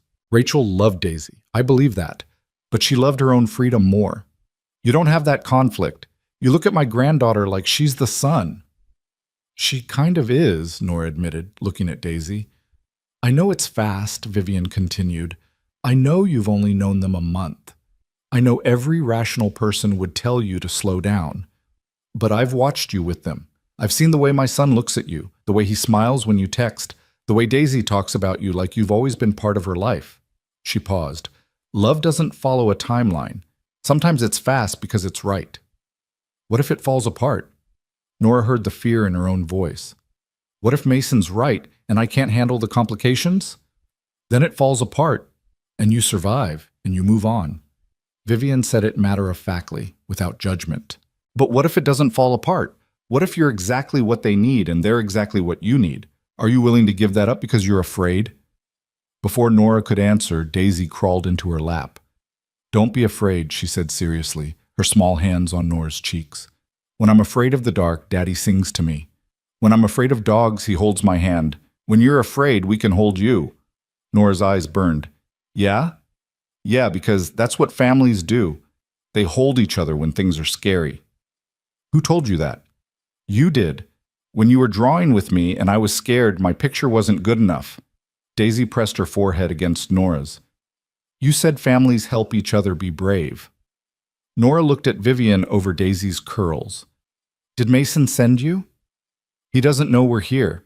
He thinks Daisy is at my house having lunch. Vivian stood, smoothing her elegant slacks. But he's been miserable for 3 days. Hasn't been sleeping. Burned 2 batches of bread this morning because he was distracted. So I decided to take matters into my own hands. By bringing his daughter to guilt me into forgiving him? By bringing his daughter to remind you why you started this in the first place. Vivian moved toward the door, then paused. There's a fundraiser tonight. At the Fairmont. It's for the Children's Hospital where Daisy was born. Mason bought a table. He does every year. It's his way of giving back. He'll be there at 7. I wasn't invited. You're inviting yourself. Wear something nice. Vivian smiled. And Ms. Hale? My son is terrified of losing you. Show him he doesn't have to be. They left in a whirl of Daisy's chatter and Vivian's quiet confidence, and Nora stood in her suddenly silent apartment, wondering what the hell she'd just agreed to. She texted Jenna. Nora, I need a dress. Something that says, I'm not going anywhere, but I'm also not a pushover. Jenna, finally. I'll be there in 20 minutes. And you're telling me everything. The Fairmont's ballroom glittered like something from a dream. Crystal chandeliers, white-clothed tables, women in evening gowns and men in tuxedos. Nora felt underdressed in the simple black dress Jenna had convinced her to buy, until she saw Mason across the room and forgot to feel anything except nervous. He stood near a silent auction table, wearing a suit that fit him perfectly and looking like he hadn't slept in days. His mother was beside him, whispering something in his ear. He shook his head, his expression miserable. Then Vivian pointed directly at Nora. Mason's head snapped up. Their eyes met across the crowded ballroom, and Nora saw everything in his face. Surprise, hope, fear, longing. He moved toward her immediately, weaving through tables and guests, never breaking eye contact. You came, he said when he reached her. Your mother is very persuasive. She brought Daisy to your apartment, didn't she? She said she was taking her to lunch. She did take her to lunch. My lunch. Nora straightened her shoulders. We need to talk. I know. I've been trying to figure out what to say, how to apologize for, not here. She glanced around at the fundraiser guests who were definitely watching them. Is there somewhere private? Mason led her out of the ballroom, down a hallway, and into a small private library that the hotel apparently kept for guests. The noise of the party faded behind the heavy door. Books lined the walls. A fire crackled in the fireplace. It was absurdly romantic, and Nora tried not to let that affect her. I'm sorry, Mason said immediately. I'm so sorry. You were right. I was scared, and I lashed out, and I compared you to Rachel, and that was hurtful. Unforgivable. Not unforgivable, but hurtful. Nora sat on the leather couch facing the fire. You're not the only one who's scared, Mason. I'm terrified. I'm terrified of carrying this much this fast. I'm terrified of Daisy getting attached to me and then something going wrong. I'm terrified of not being enough for either of you. You're more than enough. Then trust me. Trust that I'm choosing this. Choosing you, both of you, complications and all. Mason knelt in front of her, taking her hands. I met with Rachel's parents yesterday. Nora's breath caught. You did? I called them the morning after you left, told them I'd meet them for coffee. No lawyers, just a conversation. He squeezed her hands. They're good people, Nora. They're heartbroken that they missed so much of Daisy's life. They don't want to take her from me. They just want to know her. How do you feel about that? Scared, but also Relieved? They told me things about Rachel that helped me understand, about her struggles with mental illness, about how she'd always run when things got hard, even as a kid. They think she left because she was spiraling and didn't want Daisy to see her that way. That doesn't excuse what she did. No, but it helps explain it. And they want to help Daisy understand someday that it wasn't about her, that it was never about her. Nora felt tears prick her eyes. That's good. That's really good. They asked about you, Mason said quietly. What? I told them about you, about how you came into our lives, about how Daisy adores you, about how I'm falling in love with you. He said it simply, without drama, like he was stating a fact as obvious as the sky being blue. And Rachel's mother said it sounded like Daisy was getting the mother she deserved, the one who chose to stay. Nora couldn't speak around the lump in her throat. I'm sorry I made you doubt that you belonged with us, Mason continued. I'm sorry I let my fear make you feel like you were temporary. You're not temporary, Nora. You're the person I want beside me when things get hard. You're the person I want to share good news with. You're the person I want Daisy to call mom someday, if that's what she wants and what you want. Mason, you don't have to answer now. I know it's fast. I know it's crazy. But I need you to know that I'm all in, completely, terrifyingly all in. He stood, pulling her up with him. So if you'll have us, both of us, with all our complications and our trauma and our occasional tendency to self-sabotage, we're yours. Nora kissed him then, hard and deep, pouring every ounce of fear and hope and love into it. When they broke apart, they were both crying. I'm all in too, she whispered. Completely, terrifyingly all in. They returned to the fundraiser hand in hand. Vivian saw them and smiled knowingly. The evening passed in a blur of introductions and small talk, and Mason's hand never leaving the small of Nora's back. When the silent auction ended, Nora discovered Mason had bid on and won a children's book illustration package. For Daisy, he explained. She wants you to illustrate a story she wrote about Mr. Buttons saving the world. She wrote a story? Dictated it. It's 12 pages long and involves space pirates. Mason grinned. I told her we'd ask you, that you might be too busy with your real work. I'm never too busy for her. I know, that's why I bid. Later, as they stood on the hotel's balcony watching snow fall over Boston, Nora thought about Jenna's warning, about things moving too fast, about the risk of getting hurt. But risk was part of living, and she'd spent too many years being careful, being safe, being on the outside looking in. What are you thinking? Mason asked, wrapping his arms around her from behind. That I'm glad James Thompson rejected me. Mason laughed against her hair. Really? Really? Because if he hadn't, I never would have met you, or Daisy. I never would have found this. This? Home. She turned in his arms to face him. You feel like home. So do you, he said. So do you. They kissed under the falling snow, and Nora felt something settle in her chest. Not the absence of fear. Fear would probably always be there, lurking at the edges. But something stronger than fear. Certainty. This was right. They were right. And whatever complications came next, they'd face them together, the way families do. The weeks that followed the fundraiser settled into a rhythm that felt almost too perfect to trust. Nora's illustration work allowed her to work from anywhere, so she found herself spending more mornings at the bakery, sketching while Mason shaped dough and Daisy narrated elaborate stories to Mr. Buttons. The Mitchells, Rachel's parents, had started video calls with Daisy every Sunday afternoon, gentle conversations where they asked about her week and told her stories about her mother as a little girl. Daisy seemed to glow with the attention, this confirmation that she had family beyond just her father and grandmother. Everything was working. Everything was beautiful. Which was exactly when Nora should have known something would shatter. It happened on a Thursday in late February. Nora was reading to Daisy before bedtime, curled up in the little girl's bed while Mason cleaned up the dinner dishes. They were halfway through a book about a brave mouse, the same one Nora had been illustrating during their fight, when Daisy interrupted. Nora? Can I call you Mommy? The question landed like a stone in still water, sending ripples through everything. Nora's breath caught. From the kitchen, she heard the distinct sound of Mason dropping a plate. Sweetie, that's... Nora chose her words carefully. That's a really big thing to think about. I already thought about it. I thought about it lots and lots. Daisy twisted Mr. Button's remaining ear between her fingers. The other kids at preschool ask why I don't have a mommy, and I tell them I do, kind of, but she doesn't live here. And they get confused. But if you're my mommy, it's easier. Easier how? Because then you live here and you read me stories and you make pancakes with too many chocolate chips and you're here when I wake up and you're here when I go to sleep, and that's what mommies do. Daisy said it with the simple logic of a 3-year-old for whom the world still made sense in categories and definitions. Mason appeared in the doorway, dish towel in hand, his expression impossible to read.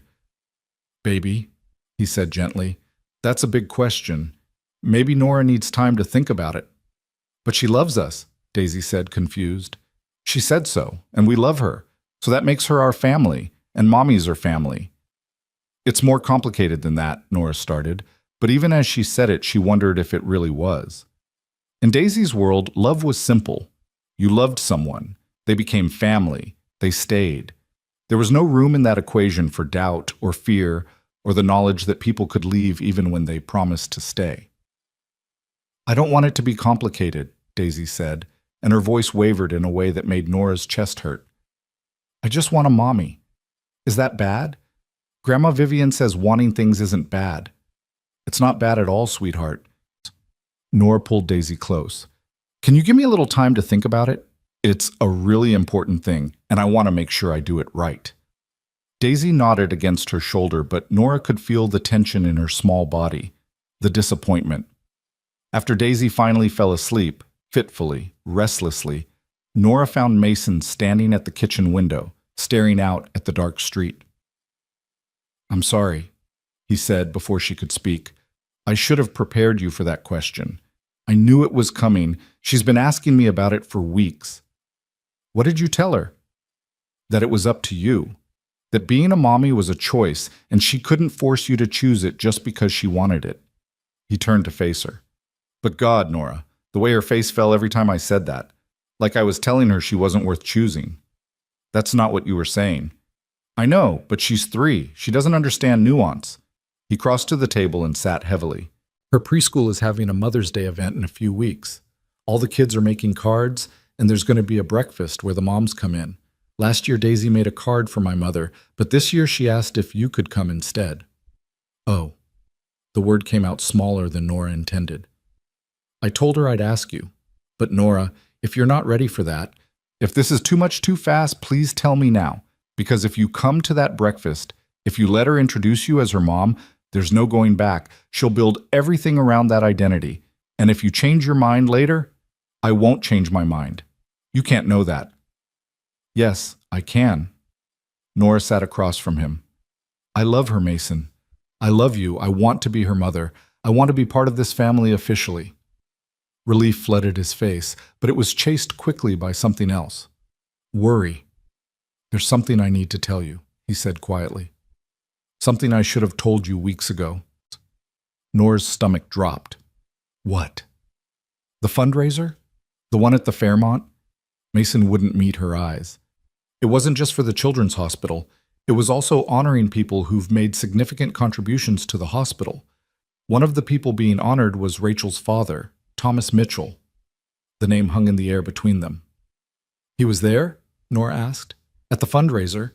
You knew he'd be there? I knew. That's why I go every year. It's the one place I can see him without it being weird, where I can remind myself that Daisy has family out there who might actually care about her, even if they've been absent. Did you talk to him? Briefly, before you arrived. Mason finally looked at her. I introduced myself, told him who I was, who Daisy was. He already knew from my phone call earlier that week, but seeing his face when I said her name, Nora, he had tears in his eyes. And you didn't think to mention this? I wanted to tell you. I started to tell you a dozen times, but we were in such a good place, and I was terrified that mentioning Rachel's family again would make you run. He reached for her hand. I'm sorry. I should have trusted you. Nora pulled her hand back, anger flaring hot in her chest. You're right. You should have. We just went through this, Mason. We just had this fight about trust and honesty and not keeping things from each other. I know. Do you? Because it seems like every time things get complicated, your first instinct is to shut me out. She stood, pacing to the window where he'd been standing minutes before. What else haven't you told me? What other surprises are waiting? Nothing, I swear. How am I supposed to believe that? The question hung heavy between them. In Daisy's room, they could hear her stirring, murmuring in her sleep. The sound was a reminder of what was at stake. Not just a relationship between two adults, but a child's heart, a child's trust. The Mitchells want to meet her in person, Mason said quietly. They've asked if they can come to Boston. Take her to the aquarium, maybe. Spend a day with her. When? Next weekend. They'd like you to come too, if you're comfortable with it. Mason stood, moving toward her slowly, like she was something that might spook. Thomas said he'd like to meet the woman his granddaughter talks about on their video calls. The one Daisy calls my Nora. My Nora. The possessive made her chest ache. She introduces you that way to everyone now. This is my Nora. She draws and makes pancakes and fixes my droopy face. Mason's voice cracked. You're already her mother in every way that matters. I'm just asking if you're ready to make it official. Not just for her, for me too. Nora turned to face him. What are you saying? I'm saying I want you to move in. I want you here every morning and every night. I want your stuff in my bathroom and your art on the walls and your coffee mug in the cabinet. He closed the distance between them. I want to make this real, legal, permanent. I want to give you every reason to trust that I'm not going anywhere and every proof that I believe you're not going anywhere either. Mason, I'm not asking you to marry me, not yet, but I'm asking you to build a life with us, officially, completely. He cupped her face in his hands. Please don't let my fear and my mistakes chase you away from the family you deserve. I'm not going anywhere, Nora said, and she meant it. Despite the anger, despite the fear, despite every rational voice in her head screaming that this was too fast and too complicated. But you have to promise me something. Anything. No more secrets, no more protecting me from difficult information. If we're doing this, if I'm going to be Daisy's mother and your partner, then I need to know everything. The good, the bad, and the terrifying. I promise. Say it like you mean it. Mason pressed his forehead to hers. I promise. No more secrets. No more shutting you out. You're in this with us. Which means you get all of it. The whole messy truth. They stood there in the quiet kitchen, holding each other while the city hummed outside and Daisy dreamed in the next room. And Nora thought about the question the little girl had asked. Could she call her mommy? The answer was yes. Had always been yes, even when Nora was too scared to admit it to herself. The following Saturday, Nora met Rachel's parents at the New England Aquarium. Thomas and Patricia Mitchell were exactly what Nora had expected, and nothing like she'd imagined. Thomas was tall and dignified with silver hair and Rachel's same blue eyes. Patricia was petite, with a warm smile that didn't quite reach her eyes. They both looked nervous, standing at the aquarium entrance with the kind of rigid posture that came from trying very hard to make a good impression. Daisy spotted them first and went suddenly shy, pressing against Mason's leg. That's your grandma and grandpa, Mason said gently. Remember? You talked to them on the computer? They're bigger in real life, Daisy whispered. Patricia knelt down, not coming closer, but making herself smaller. Hi, Daisy. We're so happy to meet you in person. You look like my maybe mommy, Daisy announced. The one in the pictures, but older. The maybe mommy reference made everyone flinch. Thomas cleared his throat. Your mother looked like my wife when she was young, he said. You have her eyes, and her smile, and probably her stubbornness, though we haven't seen that yet. I'm very stubborn, Daisy said proudly. Right, Daddy? The most stubborn, Mason agreed. The ice broken, they moved into the aquarium. Nora hung back slightly, letting the Mitchells have their moment with Daisy. She watched Patricia point out different fish, watched Thomas lift Daisy up to see into the jellyfish tank, watched their faces as they drank in every detail of this grandchild they'd missed 3 years of knowing. They're good with her, Nora murmured to Mason. I know, which somehow makes it harder. Why? Because it's one more thing Rachel took from everyone. Daisy could have known them her whole life. They could have helped when things were hard. But Rachel's issues robbed all of us of that. Mason's jaw tightened. I don't know if I can forgive her for that. You don't have to forgive her. You just have to let Daisy love them. They watched Daisy press her hands against the glass of the penguin exhibit, laughing as a penguin swam directly toward her. Patricia stood beside her, pointing and explaining, grandmother and granddaughter in profile, like a portrait of what could have been. After an hour, they stopped for lunch in the aquarium cafe. Daisy climbed into Nora's lap despite there being an empty chair, a declaration of loyalty that didn't go unnoticed. So Nora, Patricia said carefully, stirring her coffee, Daisy tells us you're an artist? Illustrator, children's books. That must be wonderful work. Creative, fulfilling. The small talk felt excruciating, everyone dancing around what they really wanted to discuss. Finally, Thomas set down his sandwich and looked directly at Nora. Daisy says you might become her mommy. Is that true? The bluntness stole Nora's breath. Mason stiffened beside her. Thomas, Patricia said quietly, we discussed this. I know what we discussed, but I think we all need to be honest about what's happening here. Thomas didn't look away from Nora. Our daughter abandoned this child. We don't know where she is or if she's even alive. For 3 years, Mason has been both father and mother. And now you're stepping into a role that our daughter vacated. I think we have a right to know your intentions. With respect, sir, you don't have a right to anything, Mason said, his voice hard. You haven't been here. You haven't earned the right to question. It's okay, Nora interrupted. She met Thomas's gaze directly. You want to know if I'm serious about Daisy, if I'm going to stick around, or if I'm going to do what Rachel did and disappear when things get hard. In a word, yes. I'm not Rachel. Nora felt Daisy's small body tense in her lap and lowered her voice. I didn't give birth to Daisy. I don't have a biological claim to her, but I choose her. Every single day, I choose her. And I choose Mason. That's the difference. Rachel was stuck with a responsibility she didn't want. I'm volunteering for a life I desperately do want. Patricia's eyes filled with tears. Our daughter was sick. The mental illness, we tried to help her, but she wouldn't accept treatment. She was always running from something we couldn't see. I know, Nora said more gently.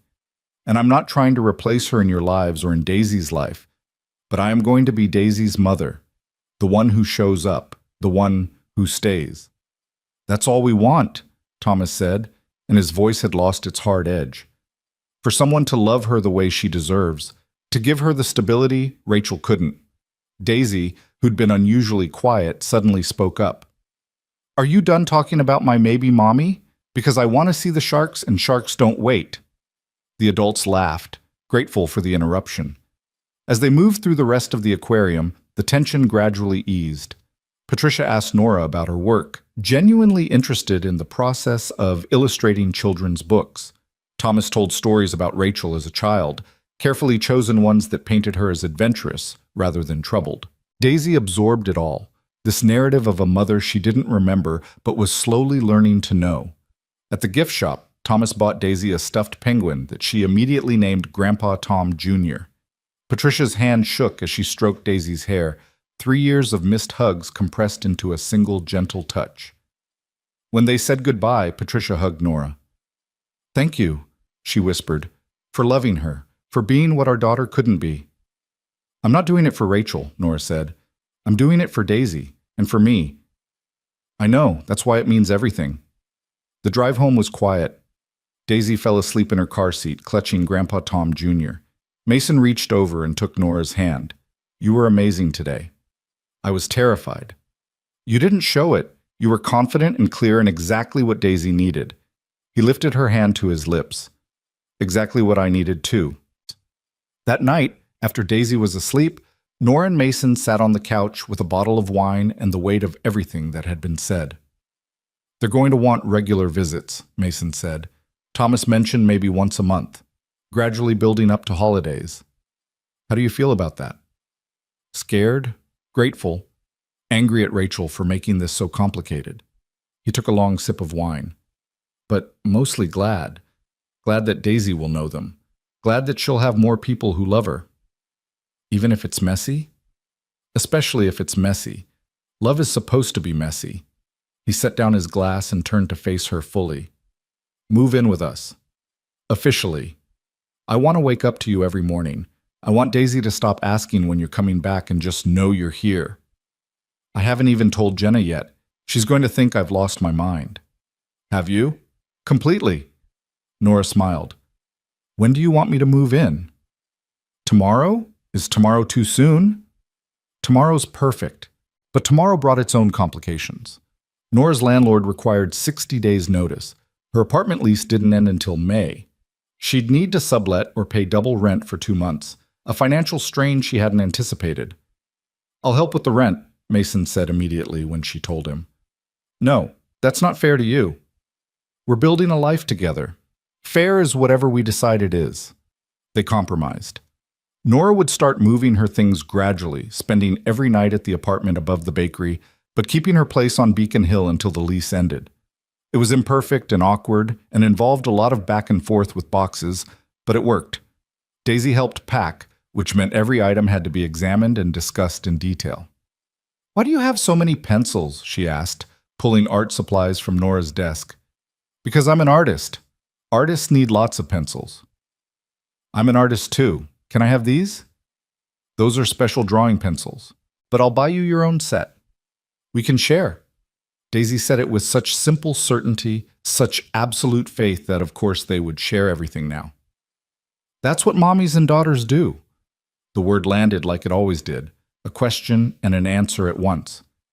Nora knelt down to Daisy's level. Sweetie, about that. About calling me mommy. She took a breath.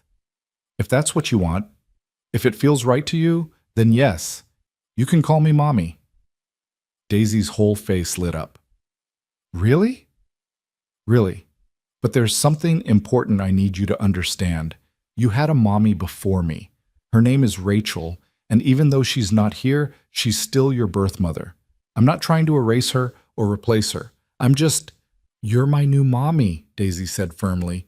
The one who stays. Rachel is my old mommy who went away. I can have both, right? Right. You can have both.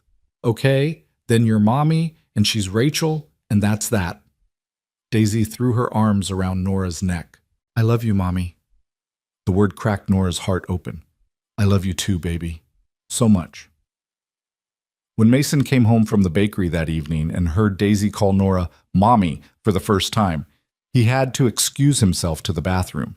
Nora found him there 10 minutes later, sitting on the edge of the tub with tears streaming down his face. She called you mommy, he said. She did. This is real. You're really staying. I'm really staying. He pulled her into his arms, and they stayed there in the small bathroom, holding each other while their daughter, sang to her stuffed animals in the next room.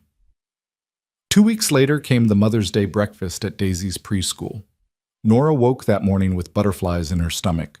She changed outfits 3 times, finally settling on a simple blue dress that Daisy had declared very mommy-like. Mason made her breakfast, but she could barely eat. You're going to be great, he said, kissing her forehead.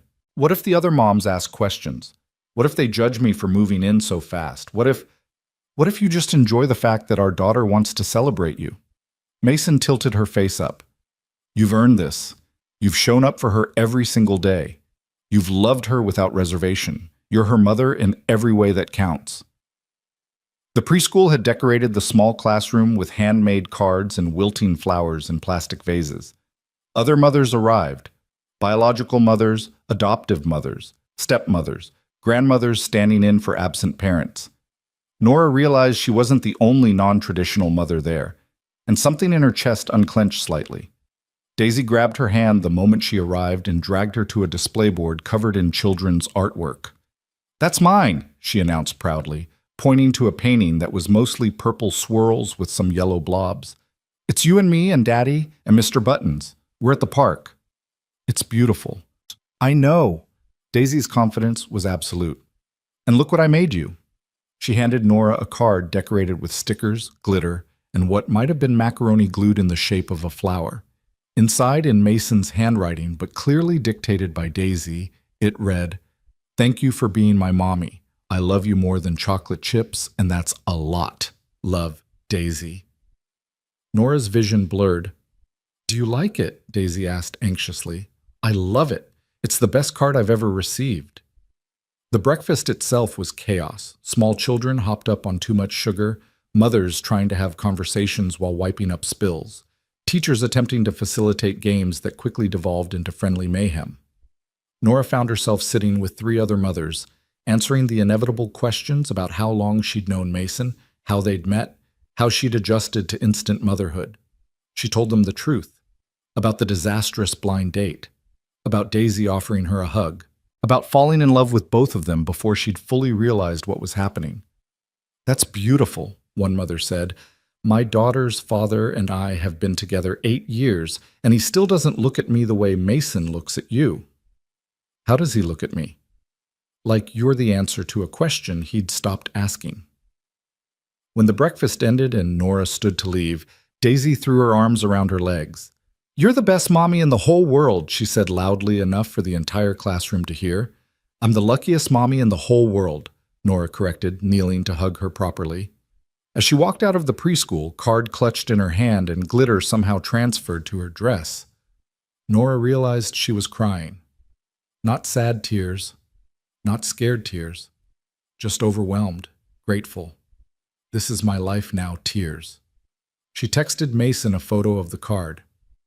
"Mason, she's been working on that for a week. Wouldn't let me help with the glitter." "Nora, I can tell. I'm covered in it." "Mason, the glitter is her signature. You'll be finding it in random places for months." "Nora, good. I want the reminder." "Mason, reminder of what?" "Nora, that I'm hers and she's mine." "Mason, you're both mine too. Don't forget that part." "Nora, never." That evening, the three of them had dinner at Vivian's house. Mason's mother had insisted on celebrating Nora's first Mother's Day properly, which apparently involved enough food to feed 12 people and a bottle of champagne that she claimed to have been saving for a special occasion. "This qualifies," she said, popping the cork. "My granddaughter finally has a mother who deserves her." They toasted, Daisy with apple juice in a fancy glass, and ate until they were too full to move. Afterward, while Daisy played in Vivian's garden, Vivian pulled Nora aside. "I need to tell you something," she said, "about Rachel." Nora's stomach dropped. "Okay." "She reached out to me last week through Facebook." Vivian's expression was carefully neutral. "She saw the photos I posted from Christmas, of you and Daisy and Mason. She messaged me asking who you were." "What did you tell her?" "The truth. That you're the woman who loves my son. That you're the mother Daisy deserves. That you're family now." "How did she respond?" "She didn't. She read the message and never replied." Vivian touched Nora's arm gently. "I'm telling you because I don't want there to be any more secrets in this family. You have a right to know that Rachel is watching from somewhere, that she might come back someday." The thought sent ice through Nora's veins. "And if she does?" "Then we deal with it, together, as a family." Vivian's voice was steel wrapped in kindness. "But Nora, I want you to hear this. You are Daisy's mother, not because Rachel isn't here, not because you're filling a gap. You're her mother because you chose her and she chose you, and that bond is sacred. Don't ever let anyone, including Rachel, make you doubt that." "I'm scared of her coming back." "I know. But you're stronger than your fear. I've watched you these past months. You're fierce when it comes to protecting Daisy. You're patient when Mason spirals into his anxiety. You're exactly what this family needed." Vivian smiled. "My son was lost before you. Now he's found. Don't let ghosts steal that." Outside, Daisy's laughter rang through the garden. Nora watched her chase butterflies while Mason followed behind, making sure she didn't trip on the uneven stone path. Her family. Her choice. Her home. "Thank you," Nora said to Vivian, "for telling me. And for accepting me." "I'm not accepting you, dear. I'm celebrating you. There's a difference." They rejoined Mason and Daisy in the garden as the sun set over Boston, painting everything gold. And Nora thought about Rachel somewhere out there, watching through social media, seeing the life she'd abandoned blooming without her. Part of Nora hoped Rachel felt regret, but a bigger part hoped Rachel felt peace, hoped she saw her daughter happy and healthy and loved, and knew she'd done the right thing by leaving. Because some people weren't built for staying, and some people, like Nora, were built for exactly this, for choosing, for loving, for staying, for being someone's mommy, even when it scared her, especially when it scared her, because that's what mothers do. They made it all the way to June before Rachel came back. Nora had almost started to believe they'd been granted a miracle, that Rachel would remain a ghost in photographs and video calls with the Mitchells, present enough to give Daisy a sense of history, but absent enough not to disrupt the life they were building. She should have known better. Ghosts always came back eventually. It was a Tuesday afternoon, unseasonably warm, the kind of early summer day that made Boston feel almost tropical. Nora had taken Daisy to the park after preschool while Mason prepped for a wedding cake order. They were on the swings, Daisy shrieking with delight every time Nora pushed her higher, when a woman's voice cut through the playground noise. "She's gotten so big!" Nora turned. The woman standing 10 feet away looked like she'd stepped out of one of the photographs Mason kept in a box under his bed, the ones he thought Nora didn't know about. Rachel was thinner than in the pictures, her blonde hair longer and less carefully styled, but she had the same blue eyes that Daisy had inherited. She wore jeans and a faded t-shirt and an expression that was equal parts terrified and determined. "Who are you?" Daisy asked, her swing slowing. Rachel's face crumpled. I'm your mom, baby." Everything inside Nora went cold. She stepped in front of Daisy's swing instinctively, her body a barrier between the child and this woman who had no right to show up unannounced after 3.5 years of silence. "You need to leave," Nora said, her voice steady despite the panic clawing at her throat. "I just want to talk to her, just for a minute, please." Rachel's eyes were wet. "I'm her mother." "No." The word came out harder than Nora intended. "You're the woman who gave birth to her. I'm her mother." "I know what I did. I know I left. But I'm better now. I've been in treatment. I'm on medication. I'm stable." Rachel took a step closer and Nora matched it, keeping herself between Rachel and Daisy. "Please, I just want to see her, to explain." "Mommy?" Daisy's small voice was confused, frightened. "Who is that lady?" The word mommy, directed at Nora, not Rachel, seemed to hit Rachel like a physical blow. She swayed slightly, wrapping her arms around herself. "I'm calling Mason," Nora said, pulling out her phone. "And if you're not gone by the time he gets here, I'm calling the police." "I have rights." "You abandoned her." Nora's voice shook now. "You walked out when she was 1 year old and you've been gone for 3.5 years. You don't get to show up at a playground and demand anything." Mason answered on the first ring. "Hey, is everything? Rachel's here at the park. You need to come now." She heard him swear, heard the clatter of something dropping. "I'm on my way. 5 minutes. Don't let her—" "I won't." Nora ended the call and turned to Daisy. "Baby, we're going to go wait by the bench, okay?" "But I'm swinging." "I know, but we need to go now." Nora lifted Daisy out of the swing, ignoring her protests, and carried her to a bench on the other side of the playground. Rachel followed at a distance, not approaching but not leaving either. "Is that lady really my other mommy?" Daisy whispered against Nora's shoulder. "She's the mommy who went away," Nora said carefully, using Daisy's own language. "The one we talk about sometimes." "Why is she here?" "I don't know, baby, but Daddy's coming and we're going to figure it out." Mason arrived in less than 5 minutes, slightly out of breath and still wearing his apron dusted with flour. He took in the scene immediately. Nora and Daisy on the bench, Rachel standing awkwardly by the swings, and his expression went through about 7 emotions in 2 seconds before settling on cold fury. "What are you doing here?" He didn't shout, but his voice carried across the playground. "I wanted to see her. I wanted to explain. You don't get to want things." Mason crossed to Nora and Daisy, placing himself between them and Rachel in an echo of Nora's earlier protective stance. "You gave up that right when you left." "I was sick, Mason. I was drowning. I thought I was doing the right thing by leaving before I hurt her." "You did hurt her. Every single day you've been gone has hurt her." His hands were shaking. Do you know what it's like to explain to a 2-year-old why her mommy doesn't want her? To watch her make Mother's Day cards for my mother because she doesn't have anyone else? To hear her tell her preschool teacher that maybe her mommy will come back if she's good enough? Rachel was crying openly now. I'm sorry. I'm so sorry. But I'm better now. I want to make it right. You can't make it right. There is no making this right. Mason's voice cracked. You don't get to waltz back in after 3 years and expect everything to be fine. I'm not expecting that. I just want a chance. To know her. To be part of her life. Rachel's eyes found Daisy, who was watching the whole scene with wide, confused eyes. Please, I'm her mother. No. Mason said it with absolute finality. Nora is her mother. You're a stranger. That's not fair. Nothing about this is fair. Mason pulled out his phone. I have full legal custody. The court granted it when you disappeared. You have no rights here. If you want to see Daisy, you'll need to go through the proper channels. File with the court. Prove you're stable. Maybe in a year or two, if you can demonstrate consistency, we can talk about supervised visits. A year? I can't wait a year.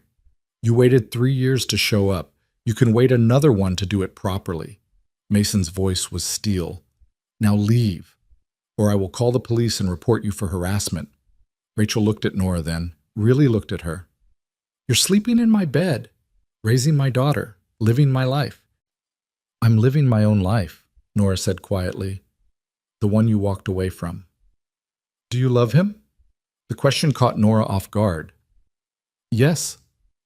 And her? More than anything. Something in Rachel's expression shifted. The anger drained away, leaving only exhaustion. Then, I guess I did the right thing after all. Leaving. She wiped her eyes. I was never going to be what she needed. I could barely take care of myself. But I wanted to see her. To know she was okay. She's more than okay, Mason said, his voice softer now. She's happy. She's loved. She has a mother who shows up every single day. Rachel nodded slowly. She looked at Daisy one more time, memorizing her face. She looks like my mom. She does. Mason paused. Your parents have been seeing her. Did they tell you that? They told me. They told me about the video calls and the aquarium visit and how happy she is. Rachel's voice broke. They told me I should stay away, that I'd already done enough damage. They were probably right. They love her, Nora said. They're good for her. And you? Are you good for her? I'm trying to be. Rachel smiled, sad and genuine. That's all any mother can do. Try. She started backing away. Tell her I'm sorry when she's old enough to understand. Tell her I loved her enough to leave before I broke her completely. Rachel. Mason started, but she was already walking away, her shoulders hunched against the weight of everything she'd lost. They watched her disappear around the corner. Daisy tugged on Nora's shirt. Is she coming back? I don't think so, baby. Good. Daisy said it with the brutal honesty of a 3-year-old. She made Daddy sad and I don't like it. That evening, after Daisy was in bed and they'd called the Mitchells to tell them what happened, Nora and Mason sat on the couch in stunned silence. The reality of Rachel's appearance was still sinking in, the way she'd looked at Daisy, the things she'd said, the finality of her walking away. Do you think she'll try again? Nora asked. I don't know, maybe. Mason pulled her against his side. But if she does, we'll handle it, together. I was so scared. I know. I could hear it in your voice on the phone. He kissed her forehead. But you were perfect. You protected her. You stood your ground. I wanted to scream at her, to tell her exactly what these 3 years have been like for you, for Daisy. But I kept thinking about what Daisy would remember from today, and I didn't want it to be me losing control. That's what makes you a good mother, the one who stays calm when everything's falling apart. Nora turned to look at him. Do you think she'll file for custody? Honestly, no. I think she came here to convince herself that leaving was the right choice. And when she saw us, saw you with Daisy, she got her answer. Mason's voice was rough. She's not well, Nora. I could see it. The way she held herself, the tremor in her hands. She's better than she was, maybe, but she's not ready to be a parent. Will she ever be? I don't know. And as much as part of me wants to hate her for what she did, another part just feels sad for her. She's missing everything, every milestone, every moment, because she can't get out of her own way. They sat in silence for a while, processing. Finally, Nora spoke. I want to adopt her. Mason went very still. What? Daisy. I want to adopt her legally. I want my name on her birth certificate as her mother. I want it official. Nora's heart was pounding. I know it's complicated with Rachel.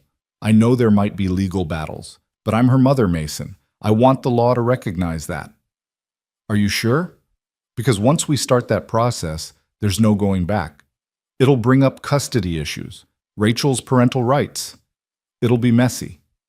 I'm sure. Rachel had 3.5 years to come back. She chose not to. She chose to walk away again today. Daisy deserves a mother who's committed, who's legally bound to her, who can't just leave. Mason cupped her face in his hands. You're really in this, completely. I told you I was all in. I meant it. Then let's do it. Let's make you Daisy's mother officially. He kissed her, soft and sweet. But there's one more thing I want to make official. He stood up and disappeared into the bedroom. Nora heard him rummaging in a drawer, and when he came back, he was holding a small velvet box. Her breath stopped. I bought this 2 months ago, Mason said, kneeling in front of her. I've been carrying it around in my pocket waiting for the right moment. But I realized today there is no right moment. There's just now, this moment, this life we're building. He opened the box. Inside was a simple gold band with a small diamond that caught the lamplight. Nora Hale, will you marry me? Will you be my wife and Daisy's mother and the person I build my entire future around? Will you make this family official in every way possible? Nora was crying, had been crying since he pulled out the box. Yes, God, yes. He slid the ring onto her finger, a perfect fit, because of course he'd somehow figured out her size, and kissed her with everything he had. When they broke apart, they were both laughing and crying and holding onto each other like they were the only solid things in the world. Should we tell Daisy now? Nora asked. Are you kidding? If we tell her now, she'll be up until midnight planning the wedding. Mason grinned. We'll tell her in the morning. Let her be the first to know. But Daisy's door creaked open, and a small voice said, Tell me what? They turned to find her standing in the hallway, clutching Mr. Buttons, and looking sleepy but curious. Baby, you're supposed to be asleep, Mason said. I heard Happy crying. Are you okay? Daisy patted over to them, and Nora lifted her into her lap. We're more than okay, Nora said. Daddy just asked me to marry him. Daisy's eyes went wide. Like a princess wedding? Something like that. And you said yes? I said yes. Daisy threw her arms around Nora's neck and squeezed. So you're going to be my mommy forever, not just for now.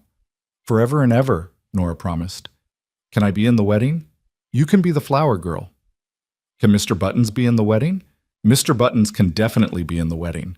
Daisy pulled back, her face serious. The lady from the park, my other mommy. Will she be sad? The question was so pure, so full of concern for someone who'd essentially been a stranger, that Nora's heart broke a little.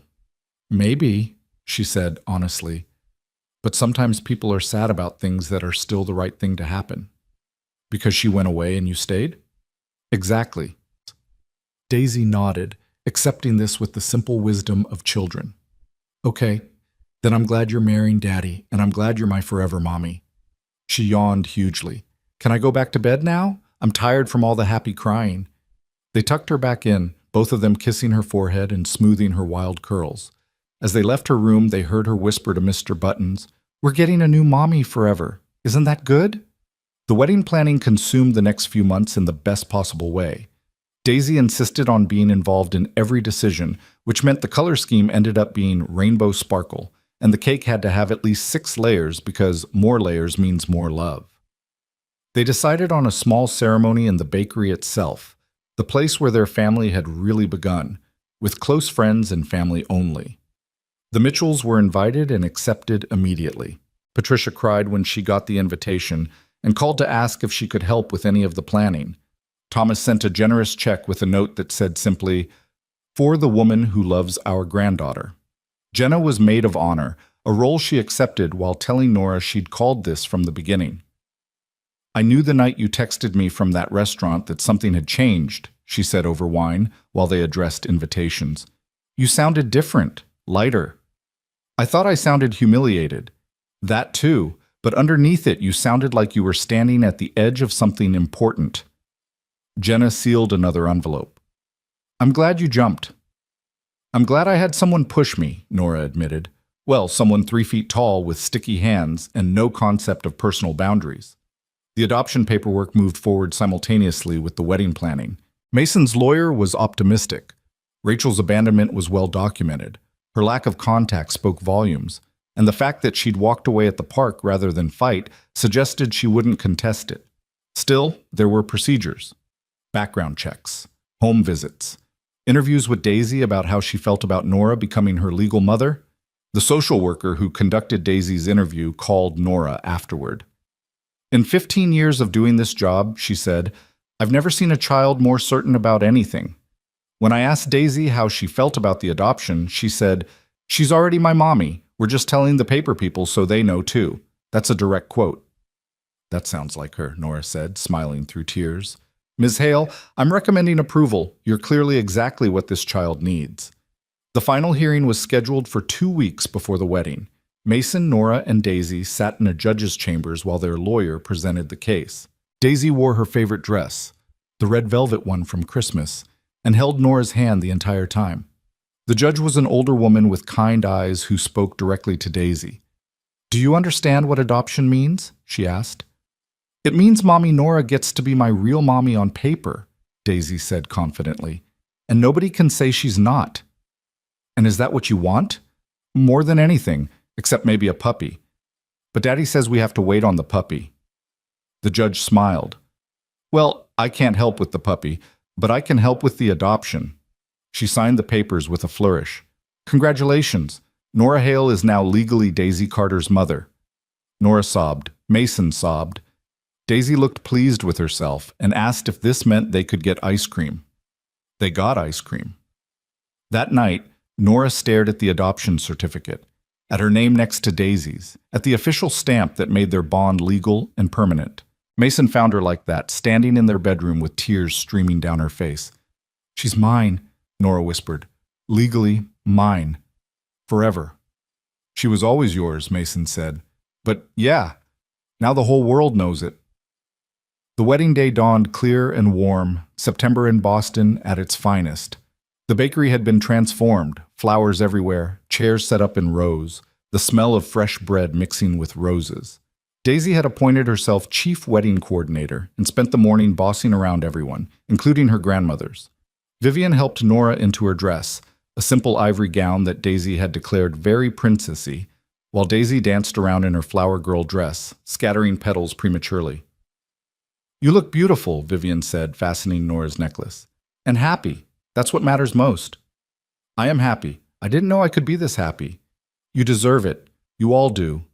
Vivian's voice was thick. "Thank you for loving my son, for loving my granddaughter, for choosing us." The ceremony was perfect in its imperfection. Daisy threw her flower petals with such enthusiasm that half of them hit the guests. Mason cried during his vows. Nora's voice shook when she promised to love and cherish him for the rest of their lives. The minister, a friend of Vivian's, smiled through the whole thing. But the best part came at the end when Mason and Nora were officially pronounced husband and wife. Before they could kiss, Daisy ran up between them. "Wait, I have something to say." The minister laughed. "Go ahead, Daisy." Daisy turned to face the small crowd of guests, her face serious. "I just want everyone to know that this is the best day ever, because now I have a real mommy and a daddy, and we're a real family. And the lady who went away doesn't matter anymore because we have everything we need right here." She said it with such conviction that several guests started crying. Nora knelt down and pulled Daisy into a hug. "You've always had everything you needed," she whispered. "We just made it official." "I know, but it's nice when the paper people agree." Daisy pulled back and grinned. "Now you can kiss. That's how weddings end." So they did. Mason and Nora, with their daughter squeezed between them, sealing their family with a kiss and the laughter of everyone who loved them. The reception was held in the same space, tables pushed back for dancing. The Mitchells were there, taking hundreds of photos of Daisy and telling anyone who would listen about their granddaughter. Jenna gave a toast that made everyone laugh and cry in equal measure. Daisy's preschool teacher came and told stories about how Daisy had informed the entire class that her mommy was the best drawer in the whole world. As the evening wound down and guests started to leave, Nora found herself standing at the window of the bakery, looking out at the street where she'd walked alone last Christmas Eve. So much had changed in 9 months. Everything had changed. Mason came up behind her, wrapping his arms around her waist. "What are you thinking about?" he asked. "About the night I met you. About sitting in that restaurant feeling like my life was over. About how wrong I was. Your life was just beginning. I know that now." She turned in his arms. "I almost didn't come that night. I almost canceled the date because I was scared. I'm glad you didn't." "Me too." She kissed him softly. "Thank you for rescuing me." "I didn't rescue you. Daisy did." "You both did. You showed me what family was supposed to feel like, what love was supposed to look like. You chose me when I didn't think I was worth choosing." "You were always worth choosing. You just needed someone to see it." Daisy appeared between them, tugging on Nora's dress. "Mommy, Grandma Vivian says it's time for cake. Can we cut it now?" Nora looked down at this child who'd changed her entire life with a simple question in a restaurant. This girl who'd offered her a hug when she'd needed it most. This daughter who was now legally, officially, permanently hers. "Yeah, baby, let's cut the cake." They did, the three of them together, Daisy's small hands under Nora's on the knife, while Mason guided them both. The cake was chocolate with vanilla frosting and 6 layers, just like Daisy had insisted. It was too much cake for their small gathering, but that was okay. Tomorrow they'd bring the leftovers to Daisy's preschool, and the day after that to the children's hospital, and the day after that to anyone who wanted a piece of their joy. Because that's what families did. They shared, they gave, they chose each other every single day and called it love. Later that night, after all the guests had gone home, and Daisy was asleep upstairs with Mr. Buttons and Grandpa Tom Jr., Nora and Mason sat in the quiet bakery, still in their wedding clothes, sharing the last piece of cake. "So, Mrs. Carter," Mason said, offering her a bite, "how does it feel?" "Perfect," Nora said. "Absolutely perfect." And it was. Not because their life was without complications or challenges. Rachel was still out there somewhere, a question mark that might resurface. The Mitchells would need to be navigated with care and compassion. Daisy would grow up and ask hard questions about why her birth mother left. There would be difficult days ahead, moments of doubt, times when fear threatened to overwhelm them. But they would face it together, as a family. As partners who'd chosen each other deliberately, completely, with eyes wide open to all the possible disasters and choosing love anyway. The snow that had been falling the night Nora met Mason had been a promise, a beginning, a door opening to a life she hadn't known she was allowed to want. And now, sitting in the bakery with her husband, and their daughter asleep upstairs, Nora realized something profound. She'd spent her whole life drawing windows, looking in at other people's happiness from the outside. But she wasn't outside anymore. She was inside. She was home. She was exactly where she belonged, with the man who'd fed her when she was heartbroken, with the child who'd fixed her droopy face with a hug, with the family she'd chosen and who'd chosen her right back. "What are you smiling about?" Mason asked, wiping frosting from her lip with his thumb. "Just thinking about how far we've come. From that terrible first date to this. Best terrible date in history." "Agreed." Nora leaned her head on his shoulder. "We should write Daisy's birth mother a thank you note." "For what?" "For walking away. For being brave enough to know she wasn't what Daisy needed. For leaving room in this family for me." Nora said it without bitterness, with genuine gratitude. "I know that sounds weird, but I mean it. If she'd stayed and been miserable, Daisy would have been miserable. This way, everyone got what they needed." "That's very generous of you." "I can afford to be generous. I got everything." She gestured around the bakery, up at the apartment where their daughter slept, at the ring on her finger. "I got you. I got Daisy. I got a family I didn't think was possible for me." "We got you too," Mason reminded her. Never forget that. You saved us just as much as we saved you." They sat there until the candles burned down and the last piece of cake was gone and the bakery grew cold. When they finally went upstairs, they checked on Daisy, still sleeping soundly, her face peaceful in the moonlight, before crawling into bed themselves. "Hey, Nora," Mason said in the darkness. "Yeah?" "Merry Christmas." It was September, nowhere near Christmas, but Nora understood. He was talking about last Christmas Eve, about the night everything changed, about the gift they'd all given each other. "Merry Christmas," she whispered back. And somewhere in the city, snow began to fall even though it was still autumn. Or maybe Nora just imagined it, this echo of the night when a little girl had asked if she could be a new mom, and Nora had been brave enough to say yes. Either way, it didn't matter. She was home, she was loved, she was chosen, and that was all any of them had ever really needed. The end.